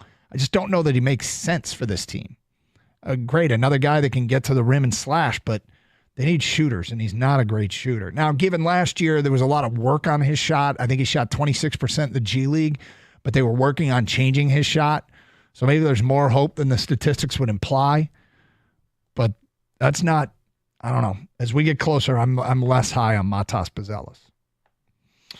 Damon in Detroit, you guys are missing the big picture. Obviously, our next head coach will either come from the Mavericks or Celtics. Look at the timing of all this. It's possible, Damon. You're right. Waiting for their coaches to be available from the staff. Maybe they want Sam Cassell. Cade is much improved three-point shooter at 26%. Sean in Detroit, why hasn't Langdon been introduced formally with a press conference to answer these questions? Kind of weird if you ask me. I suspect we'll have an announcement that there'll be a press conference very soon. My dark horse candidate, Bobby Hurley, let UConn have Dan. I want Bobby. Dude's a fighter with ultra competitive. Bring on the Duke connection. That's from Steve in Plymouth.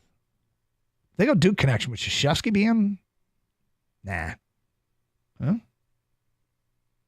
Nah. 248-539-9797. More of your phone calls and feedback to the breaking news at this hour. Monty Williams out as Pistons head coach. First big move by Trajan Langdon. 97-1 the ticket.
Well, the Pistons are parting ways with head coach Monty Williams, who will be cut loose just 1 year into his historic 6-year, nearly $80 million deal. ESPN and several beat reporters confirmed the team is moving on. James Edward III of The Athletic says that owner Tom Gores did make the final decision to end their time with Monty.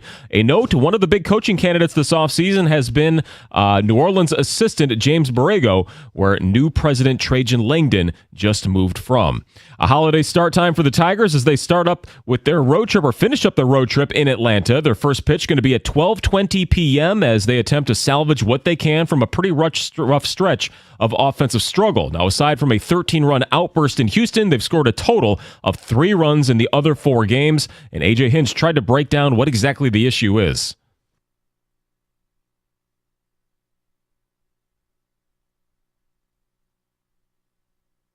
Yeah, and at least the pitching has been pretty much on point. Tarek Skubal and his 2.20 ERA will be on the bump for this one, seeking his 9th winning decision. Dan Dickerson's call will be right here on 97.1 pregame at 11:55, less than an hour. The Tigers' pen appears to be losing one of their main pieces for a while. Alex Lang will undergo surgery that will more than likely keep him out for the remainder of the year, and Javi Baez doesn't have a timetable to return, but is doing some light work in Lakeland for his rehab. From the Corewell Health Sports Desk, I'm Chris Villar. For more, go to 97.1 The Ticket and Odyssey.com.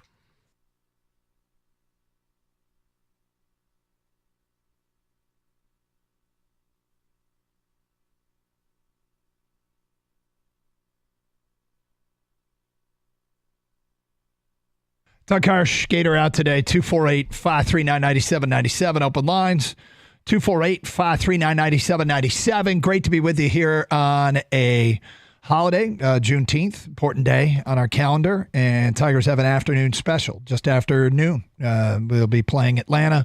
We do have breaking news this morning, as you just heard in the update.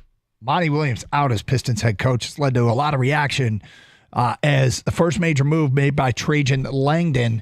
Obvious connections and early conclusions to draw based on little information. James Borrego is an assistant coach in New Orleans, has been for a year. Actually, Trajan Langdon and Borrego had a brief crossover in San Antonio earlier in both of their careers. Borrego and Langdon went their separate ways, reunited as Langdon was part of the staff that helped bring Borrego in a year ago, who helped improve the Pelicans' offense. And the obvious connection there is maybe a sense of urgency as the Cavs are zeroing in on Borrego and might make a decision today. And Trajan Langdon might be like, hold up. Or are they after somebody from the Mavs or Celtics staff? Sam Cassell's name has come up. Not only with the one caller last hour, but I've seen it floated out there in the Twitterverse.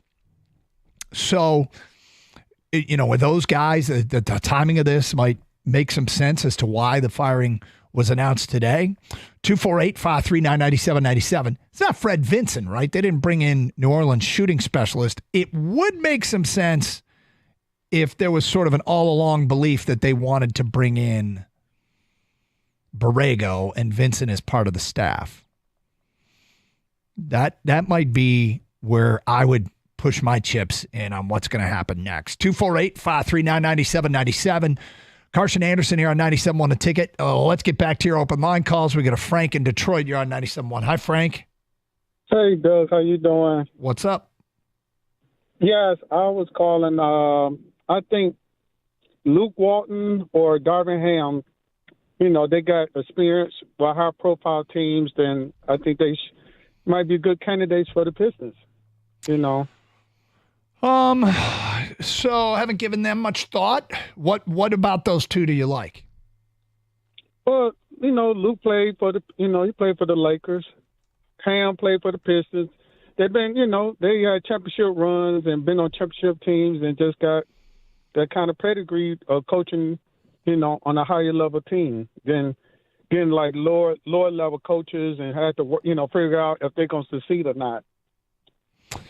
Yeah, add them to the list, I guess. Yeah. All right, thank you for the phone call, 248-539-9797. Changing coach, this from an unnamed texter. Changing coaches doesn't solve your problems. You have to have players. Players play the game. Do you think Phil Jackson is the greatest coach ever? Absolutely not, in my opinion. I could have coached MJ, Kobe, and Shaq teams. If at some point this texter thought that anyone thought that simply changing coaches was going to turn the Pistons into an elite team or a good team, I don't know that that's even been implied by a caller or a texter at any point. Changing coaches doesn't solve your problems. No kidding. Yeah, there's a lot of work to be done. We've talked about the cap space. We talked about the pick at 5. We talked about deciding which young pieces you want to build around. Trajan Langdon's probably formulated his opinions on those things already. I mean, the draft is a week from today. Brian writes in, I want the Pistons to choose a direction and go all in. It's okay to go against the trend, but you have to be good at it. As a non-shooting team, you need to be great at playing defense and have to be super athletic. The Pistons aren't either, so they've wavered with real no identity over the last decade. That's from Brian. Johnny from Flint says, I think the Pistons should pursue Miles Bridges. I think he'd be a good fit, a dynamic player, wouldn't mind coming back home to play. Unnamed texter, bring in Dan Campbell to coach the Pistons. We only shoot threes and always go for the win on the final possession. Hard Knocks coming soon. Another one here from an unnamed texter. What about picking up Sam Cassell as head coach? He's been a great assistant coach for years and very respected. It could be in play. It could be exactly why this is taken. This announcement was today, is guys who just finished their run with their teams. Love the firing from Gores and Langdon. I do not want James Bond villain Borrego. He was terrible in Charlotte. Chris Quinn from Miami is my guy, great assistant, former player, and part of the Heat culture. Bring that culture to Detroit. Scott at his desk. Dalton Connect can't do anything other than shoot. The kid can't move laterally and will get cooked on defense. Can't play make, have a half-decent rebounder.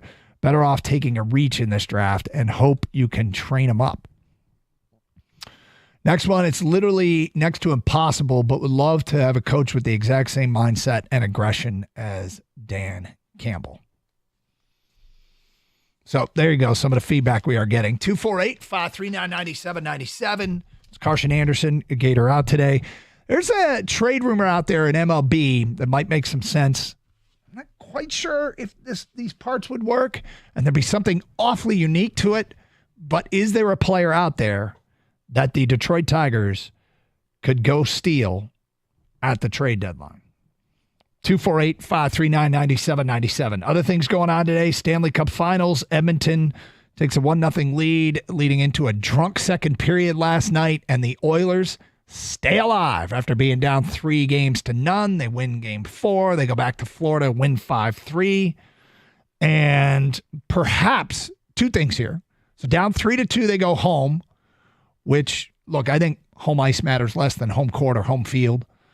But they go home to play in Edmonton in what will be an absolutely raucous crowd for a game 6, trying to come back from 3-0 down. But you also have to wonder if the cloak of invincibility has been lifted off of Bobrovsky and net for Florida.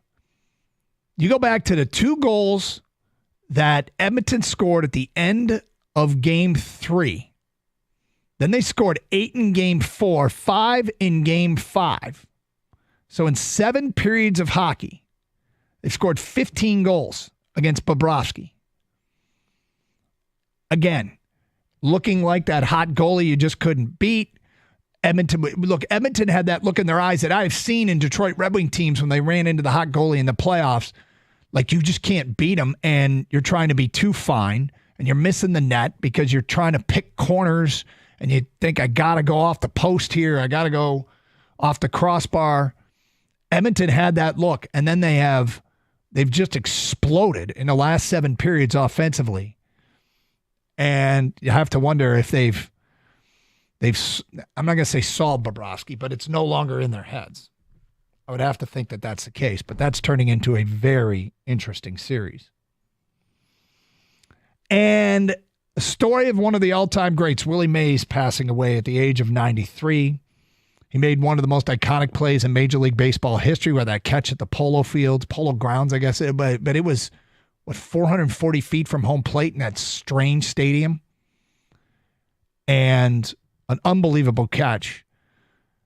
But Willie Mays, not only arguably the greatest player to ever play, there have been baseball historians saying that might be the case. He falls into that rarefied air in sports as a player that just about everybody loves. There are, with rare exceptions, but we're talking about whoever heard a bad thing about Willie Mays. I don't think I've ever heard anyone say a bad thing about Willie Mays. You think about athletes in sports, like we were just talking about that with Connor McDavid earlier in the week. I haven't heard a bad thing said about Connor McDavid. Now, in this country, the hockey player doesn't resonate as much as a baseball player would, although both are sports that are like looking to gain bigger and younger audiences. But how many athletes do you put in that category of being in the rarefied air of just about everybody loves them? There's not a lot. There's not a lot. But maybe you could name a few that would fall into that rarefied air with Willie Mays. Athletes that just about everybody loves. 248-539-9797. We'll get more of your phone calls and feedback. Big news today in Detroit. Monty Williams out as Detroit Pistons head coach. We'll get to this trade rumor in MLB. Is this the prospect the Tigers have been looking for? Well, if so, it would take a weird set of circumstances. We'll explain today at 11:32. It's Karsch and Anderson. Gator out today. 97.1 the ticket. Hey, you love sports. I love sports. Probably never want sports to stop. But as the NBA playoffs wind down, there's fewer games, and sports aren't sportsing like you want them to. But FanDuel lets you allow sports to keep going all you want. Just open up the app and dream up bets anytime you're in the mood. And this summer, FanDuel is hooking up all customers with a boost or bonus daily. That's right. There's something for everyone every day, all summer long. So I've noticed this popular 30% winnings boosts. So you make your bet, they'll give you 30% more if you're right. Makes it a lot easier to take a favorite when you're getting 30% more. So head to FanDuel.com/Doug and start making the most of your summer. FanDuel is the official sports betting partner of Major League Baseball. Must be 21 or older and present in Michigan. Opt-in required. Wager requirements do apply. Bonuses awarded as non-withdrawable bonus bets or profit boost tokens. Restrictions apply, including bonus expiration. See terms and conditions at FanDuel.com/sportsbook. That's FanDuel.com/sportsbook. Gambling problem? Call 1-800-GAMBLER. That's 1-800-GAMBLER.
Doug Karsch, Gator out today.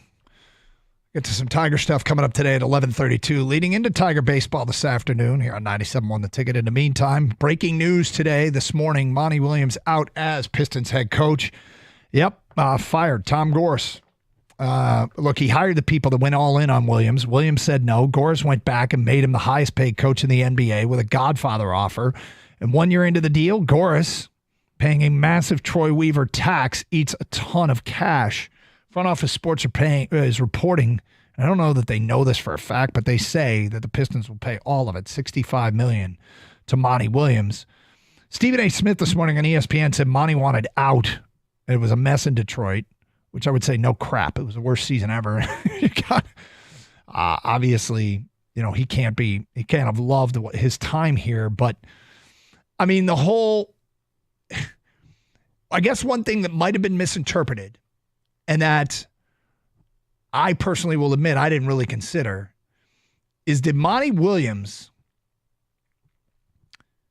not want to be here and just take the job because he couldn't turn down the money and hence, wasn't all in the way he should be? Like, did they get a guy who is just in the money grab port? And I'm not trying to kill Monty Williams here. Look, Monty Williams has got some rough stuff in his personal life with his wife and the battle with cancer and other stuff. But I just, with Monty Williams, he said no once. And when they made the Godfather offer, he took the job. And now what Stephen A. said, a lot of people are saying, and by a lot of people, I mean our listeners, saying he didn't want to be here. He didn't want to be here. He didn't want to be here. Well, it could be true. Could be true. 248-539-9797. So what do you want? What do you want in a head coach? Somebody that can develop talent, somebody that understands the modern game, somebody that can help shooters shoot, create offense that leads to open threes. The Pistons were a below average three-point shooting team in terms of volume. I mean, they're 29th in the league in three-point field goals made. They were 26th in the league in three-point field goal percentage. The league average is 36.6. Cade's below that. Jaden Ivey's below that. Asur Thompson and Jalen Duren are not three-point shooters. If that's your young core, you have to add shooting. You can't have too many guys on the floor that can't shoot. This draft has some shooters.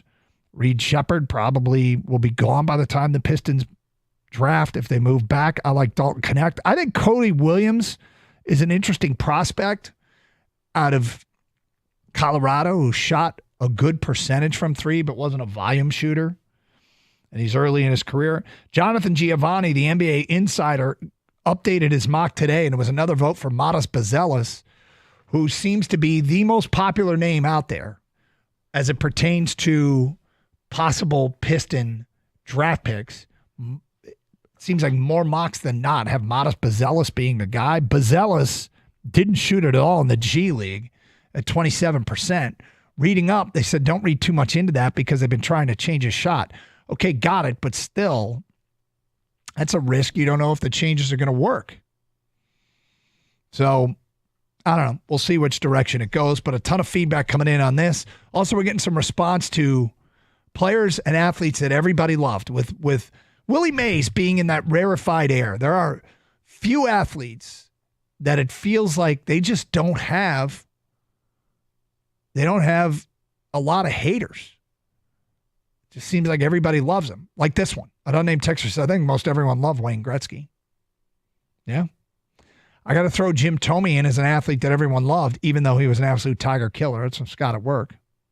Here's one I don't know, but Adam in Brighton says, absolutely universal. Everyone 100% loves Roger Federer. And because of that, some say he is the GOAT. Djokovic has won more slams, but is clouded with controversy and hurts his GOAT reputation. 248-539-9797. RK writes in, Pistons went downhill since the passing of Bill Davidson in 2009 and Tom Wilson leaving the organization. Bill Davidson would never let this happen. Got to give Gores credit for the firing. He will get it right at some point. I think they need an X and O's, hard-nosed, prior NBA player coach like Dan Campbell was for the Lions. It is amazing how many people have used the Dan Campbell template today. I don't know that there's any parallels between what the Lions did and what the Pistons might try and do. But this has been a popular response today, I've noticed. From Greg in Clinton Township, regarding Sebastian's mention of Bobby Hurley as head coach after he turned down the LA job. Definitely worth a call. It wasn't Bobby Hurley, it was Danny Hurley. As odd as it sounds, taking the Detroit job after turning down LA, perhaps he didn't want to deal with all the LA LeBron drama. He came from blue-collar New Jersey. Detroit is a better fit that way, but obviously vast differences in the teams. Hope whoever they get is the right guy. Been a long time since the Pistons were relevant. Yeah, I mean, I suppose it never hurts to call, right? Sure, call Danny Hurley. It would be a stunning development. I think the basketball world would be like, he did what? John Paul writes in, any chance Dan Campbell has a brother who's really into basketball? Unnamed texter, Mark Jackson, proven winner, teacher, expects defense to be played. From J.M. Warren, I agree with Kendrick Perkins. I don't like J.J. Redick's snobby Duke attitude. Maybe for L.A., but he's not Detroit material. You know what's funny is I like what J.J. Redick has to say on TV. I don't know that makes him a great head coaching candidate. Let me be clear on that. But I also don't think of him as snobby Duke. Williams being fired before the Pistons have even had a press conference to officially announce the hiring of Trajan Langdon. Yeah, I don't know that that's a big deal. Another one here that has been pointed out, but I'll read it anyway from an unnamed texter. Given the timing, wouldn't it seem that someone from Boston, they might have someone from Boston or Dallas in mind, talked to them yesterday to gauge interest, etc.? It's possible. We've had a couple of these. What about Chauncey from Portland? Chauncey's record at Portland has not been good, as much as he is beloved. In 3 years, and this was his worst season, they have a .329 winning percentage. The reasons that go into that, but 248-539-9797, your phone calls and feedback. Karsch and Anderson, 97.1 The Ticket. Jake, my call screener's down in here, so I can't see who's on hold. If you could help a brother out. Let's go to Alex in Dearborn. You're next here on 97.1 The Ticket. Hi, Alex. Hi, how you doing? Good, thank you. Hey, so a little while ago we were talking about, athletes that everybody loves, right? And Willie Mays' name was rightfully mentioned. Yep. But I read in the Free Press this morning that when he went into the Hall of Fame on the first ballot, he went in with 95% of the vote. And I got to wonder, who were the 5% of the voters who didn't think that Willie Mays belonged in the Hall of Fame? What do you think? So it's interesting. I mean, I have no idea who it would be, and I'm not a Hall of Fame guy, but I don't follow that stuff or pay that much attention.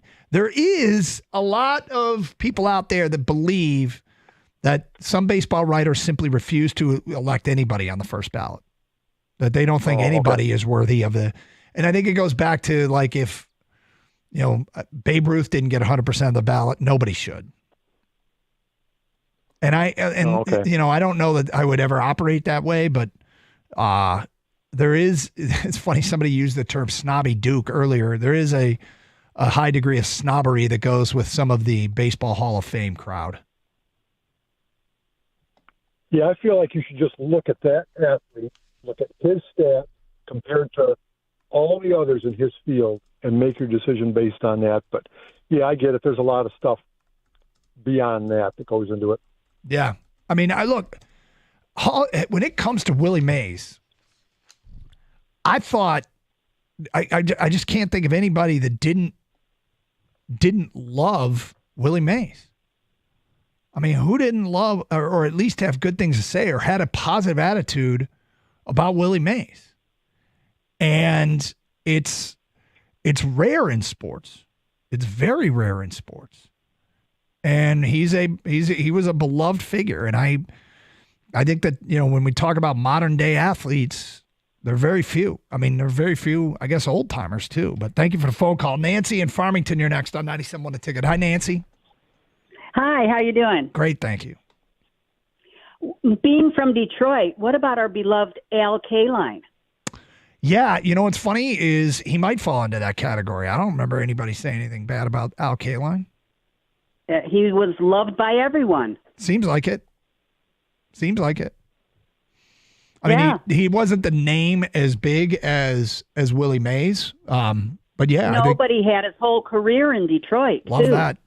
I love guys that stay with one organization their entire career. Yep, so he spanned over generations. Yep, he did.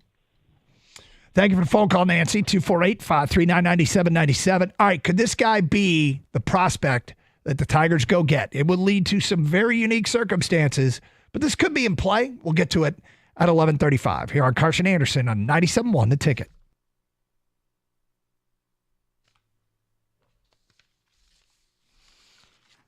Discover how good your water can be, like our family did with a new Connecticut system that removes up to 99% of contaminants. If you're not filtering your water, you are the filter. Don't be the filter. Get clean, purified water and reduce plastic bottle waste. Call 855-339-4242 or visit cgcwater.com. This month, get 50% off a Connecticut K5 drinking water system with a purchase of a Connecticut Premier Softener. Financing options available with approved credit.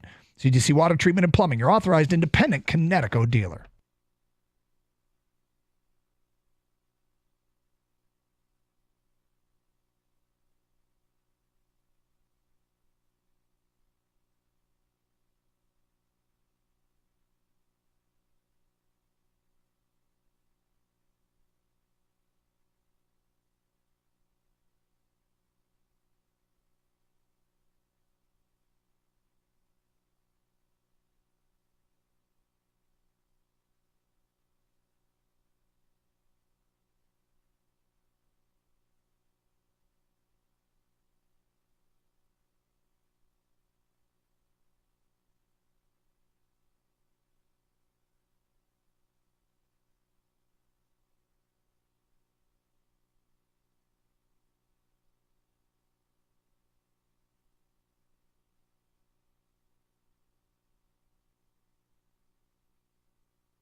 Doug Karsch, Gator out today. Open lines, 248-539-9797. It is great to be with you here on a Wednesday in Detroit.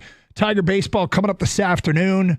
We have got breaking news this morning if you're just joining us. Yep.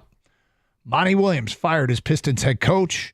That announcement made early this morning. Breaking news from Adrian Wojnarowski. Everybody following up. Two names that seem to emerge as the most likely candidates. One is James Brogdon, the assistant, James Borrego, the assistant in New Orleans, who has had two run-ins. Two times he's had crossover with Trajan Langdon, once in San Antonio years ago, and now again in New Orleans.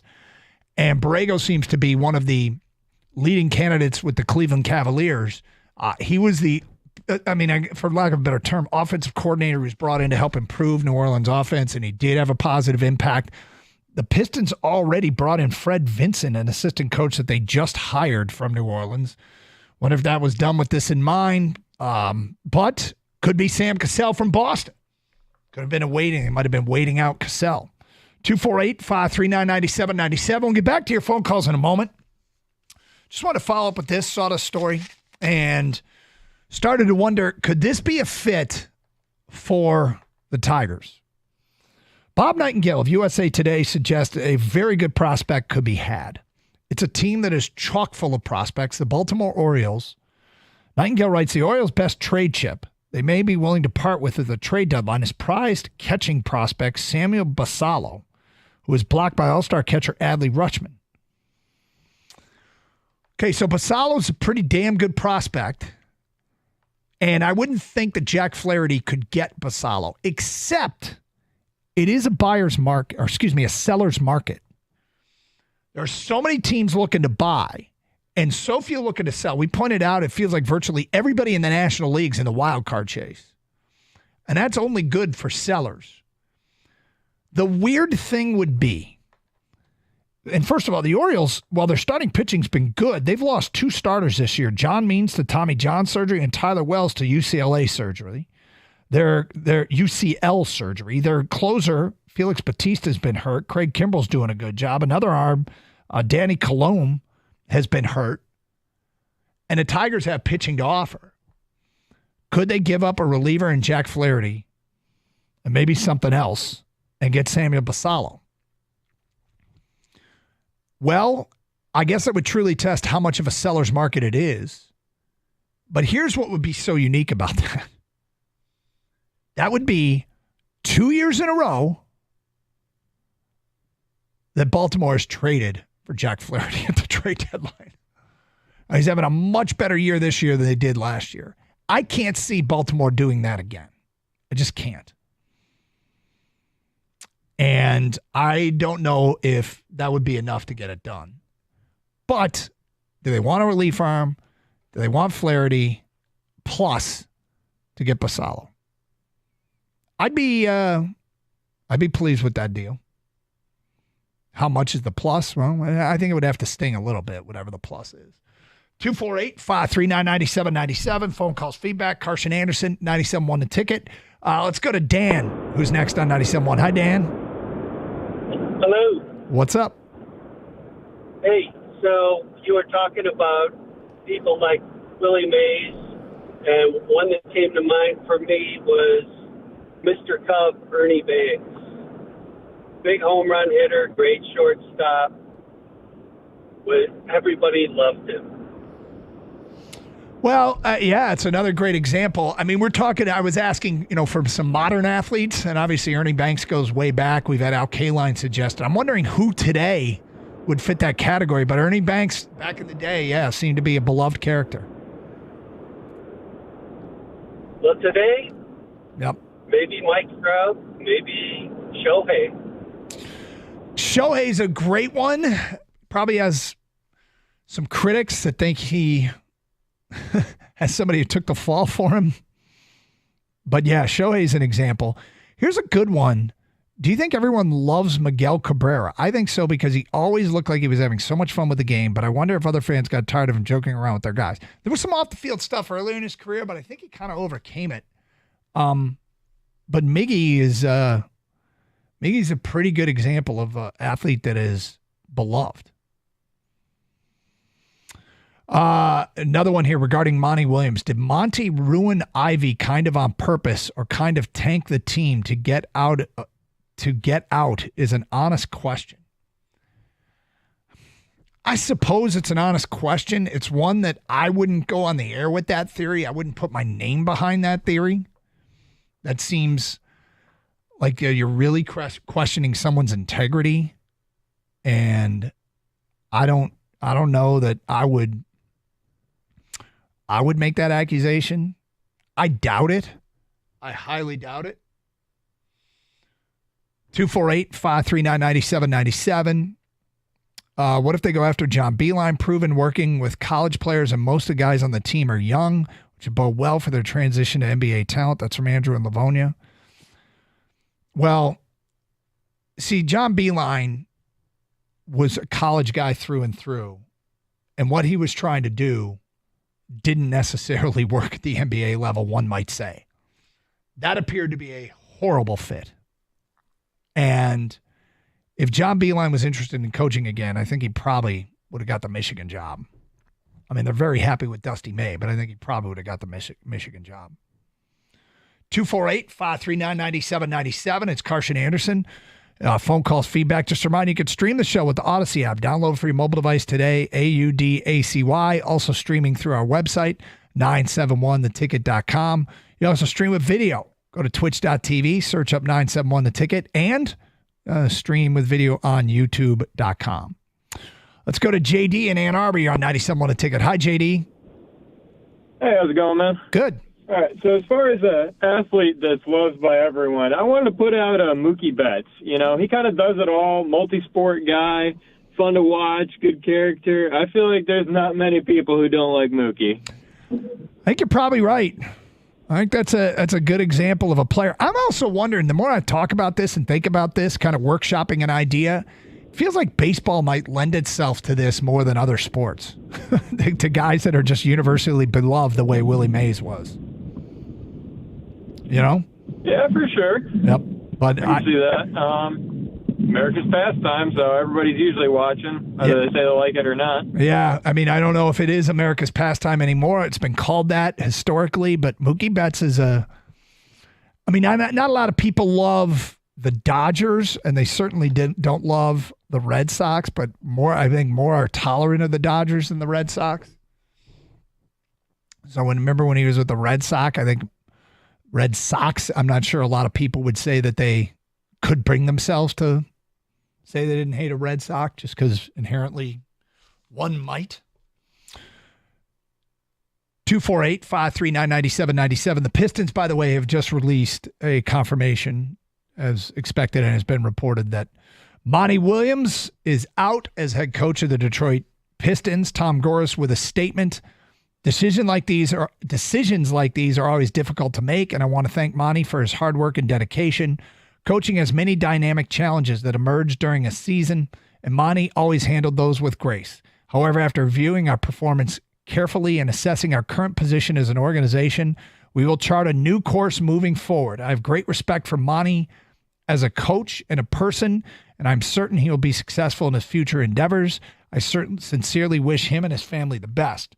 We are unwavering in our commitment to bring a championship caliber team to Detroit. We will be diligent and swift in our search for a new head coach to lead our exciting young core of players, and will continue our vision towards building a best-in-class front office that will help us achieve sustainable success. So there it is, the comments of the owner, Tom Gores.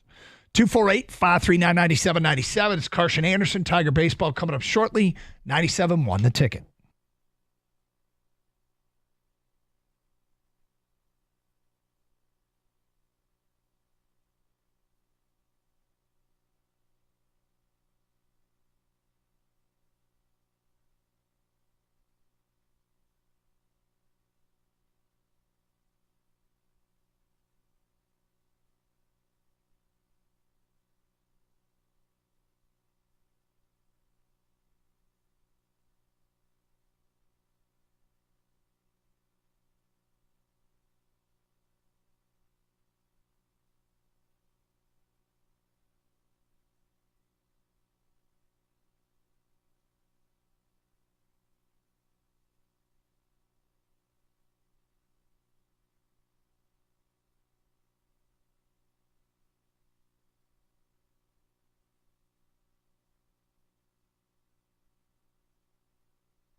Doug Karsch, Gator out today. Tiger baseball coming up shortly as they wrap up the series in Atlanta. Understand they plan on taking their at bats today, which is nice. Maybe they'll score more than a run. They will not defer. Top of the first, the Tigers defer. We're going straight to the bottom of the first. No, they're not doing that today. My God, score some runs. One run last night. You almost have to score a run when you get a leadoff triple like Riley Green did in the 6th inning. Leadoff triple. It's hard not to score under those circumstances. But another 5-hit performance. 248-539-9797. Let's get back to your open line calls. We go to Andrew and Troy. You're on 97.1 A Ticket. What's up, Andrew? Hey, Doug. Love the show. How you doing today? I'm doing good. How are you? Not too bad. Hey, you said baseball seems like it has more beloved players than other sports, right? Yep. All right. So I think the reason for that is the same reason baseball isn't really known for marketing its players as well as or its stars as well as the other leagues. I mean, that's kind of known. But on the flip side of that, that means they're not shoving them down, like they're not shoving Shohei Ohtani content down our throats everywhere we go, similar to like how the NBA does with its superstars, LeBron. Even football, we hear about everything, Travis Kelce, everything going on with them. Baseball, they kind of it's more about how they play. And, Shohei Ohtani eating lunch it's not going to make news. It's not going to pop up on my feed, you know what I mean? It's an interesting theory. People are highly critical of the sport because they don't market their stars, right? People say baseball's missing out because they don't, they don't try and get people to fall in love with their star players. And yet you might be right. There might not be the backlash, if you will, against the player because they aren't. The Sidney Crosby thing, I think when the Red Wings were competing for Stanley Cups, people got so sick of hearing about Sidney Crosby. Oh, yeah. Yep. Just how excited Gary Bettman was. I still remember, Sidney, come get your cup. I'll never forget that moment. I just remember how happy he was. Okay. Yeah, man. Have a great day. Yeah, no, you might be right that it's just there's no backlash because you're not oversaturated with that. We were talking the reason that for people just joining us, the reason that came up is because Willie Mays passed away. And Willie Mays had this crossover where you didn't have to be a fan of the Giants to love Willie Mays. And we're wondering if they're what are the modern day equivalents of that, of just players that seem to be beloved by everybody. 248-539-9797. We go to Thomas next on 97.1 A Ticket. Hi, Thomas. Hello. Go ahead. Hey, I nominate Yogi Berra. When I was growing up, he was still playing. We hated the Yankees like everybody else did, but we liked Yogi. And he had a cartoon named after him. And we still tell Yogi jokes, like the one that he said that he never goes to that restaurant because it's too crowded. Nobody goes there. It's too crowded. Is there a modern day? I mean, it feels like old school baseball players. There's a lot of them. Is there a modern day name that you think of? Well, Yogi, he's not that old. I mean, that modern baseball, it doesn't go back that far. I can't. Okay, I would say Miguel Cabrera in Detroit, but that's local. And I'm sure every city has their own. Yeah. But, other than Yogi and Willie Mays too, because he passed away. Other than that, I can't think of anybody else that ranks up there for me. Thank you. Again, we're looking for sort of modern day equivalents. But yes, Yogi was a beloved figure back in the day. And I would say that he, I don't know that he would qualify as, when he passed away at the age of 90. I don't know if he'd qualify as modern day, but 248-539-9797. There's Miggy. It's funny. Somebody brought up Chauncey Billups as a modern day beloved athlete and a candidate. Somebody else brought him up as a candidate for the Pistons job. I mean, we loved Chauncey. People did not love that Piston team because they didn't like their style. I would say, by the way, a mistake in the building of the current modern day Pistons. I don't know that it is smart to try and build the way the Pistons won in the past. You don't always have to do what everyone else is doing, but this league is such a shooter's league right now. I am not of the belief that that style that worked for the going to work Pistons and the bad boy Pistons is one I'd try to get back to. I try and adapt a little bit more to how teams are winning today. And with the cap space, they got a ton of cap space, the most in the league, effectively. They also have high draft capital with the 5th pick, which is lower than we want, but it is what it is. And now Trajan Langdon with a chance to go get a new coach. It seems like this is a real pivot point for the Pistons. If they do it right, how much better could they be? Short-term and long-term. 248-539-9797. Let's go to Kevin next on 97.1 The Ticket. Hi, Kevin. Hello. I got a story about Willie Mays. My father grew up with Willie Mays. And he said he was just as good as Willie Mays. I just want to tell that story out of respect for my father. I got some pictures with my father with Willie Mays. And my father grew up with him. And he said he used to play baseball with him and his brother. And he said he was just as good as those guys. Your dad was just as good as Willie Mays? Yes, he grew up with him. Yeah. I got pictures with my dad, with Willie Mays. So what happened to your dad's career? Well, he just got married and had kids and came from the South, came up here, and he just, didn't pursue it anymore. And he showed me some football pictures. Willie Mays was a little younger, a couple of years younger than my dad, and they were the 1946 Alabama State champs in football at his high school. Well, I mean, if your dad was 2 years older, maybe back in the day, he might have been just as good. It's a pretty bold statement. I was as good as Willie Mays. Love it. Love it. Andrew, you're next on 97.1 The Ticket. Hi, Andrew. Hey, are you talking to me? Yes. I'm AJ, but I'm also hey, I think, every Detroit fan really kind of hates the Yankees, most of them anyhow, but I think Derek Jeter crossed a lot of lines as a really good guy, and a lot of people really liked him. I think as a modern day and a Yankee, he did cross some lines and probably was as much universally liked as any Yankee could be this day and age. Yeah. It's a great, and it's cool with his Michigan ties being a native of Kalamazoo. So I'm glad you brought him up. Willie Mays was one of a kind. There aren't many modern day guys that are as beloved as Willie Mays was. Tigers and Braves coming up this afternoon. Have a great day. Stay safe. Treat each other with respect. 97.1.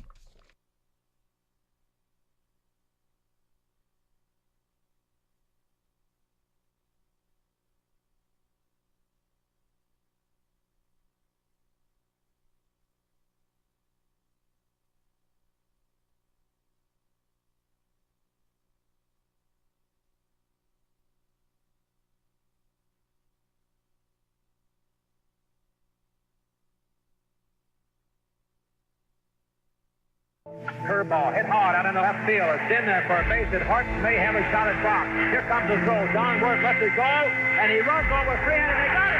The crack of the bat. There's a swing, and there's another drive to left. It's deep, and this one is gone. The second home run by Travel.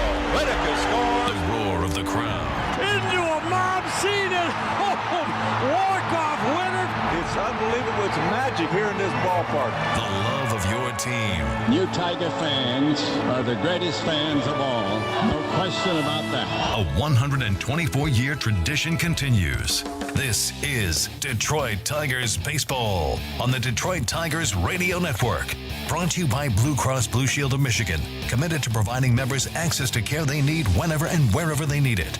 From the Metro Detroit Buick GMC dealers broadcast booth, let's join the voices of Tigers baseball, Dan Dickerson and Bobby Scales. Hello again, everyone. Getting ready to wrap up this 3-game series of the Braves in a 6-game road trip. And Bobby, it's been all about how opposing pitchers have shut down this Tigers offense.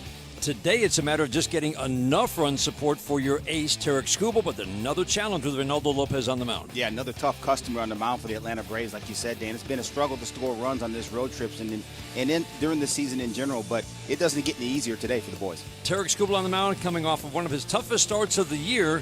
He gave up 4 runs against the Astros. Stay with us. Our conversation with manager A.J. Hinch about this mysterious at times Tigers offense right after this on the Detroit Tigers Radio Network. Play ball! Meijer is the proud hometown partner of the Detroit Tigers, and we're cheering them on every game to a winning season. We're looking forward to more home runs, RBIs, shutouts, and new major league records. Home is where your team is, and our home is right here in Detroit, where the Tigers' roar never stops, and the 7th inning stretch means we're getting ready to pounce. Save and win with Meijer, proud hometown partner of the Detroit Tigers. The first wall-side windows customer was an important customer. So was the next, and the next. Since 1944, Wallside has been working to make every single customer feel like their Wallside's only customer. For a limited time, save half off every window, plus take an extra 15% off for cash, or finance interest-free with no down payment. Wallside. We can do that. We are the factory. 1-800-521-7800 or go to wallside.com. Nationwide, the average wait for an appointment with the doctor is 26 days. At McLaren, we're working to see you sooner.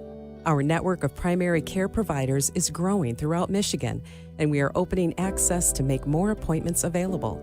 This way, whether you're a new patient or have been with McLaren for years, our providers are available when you need them. To find a primary care provider ready to see you sooner, visit mclaren.org/primary care. After a car accident, people need to hire a lawyer more than any other time. And your decision has to be made fast. So call Feiger Law first. Our team of trial lawyers will get you the money you deserve. Because nobody has won more auto cases than we.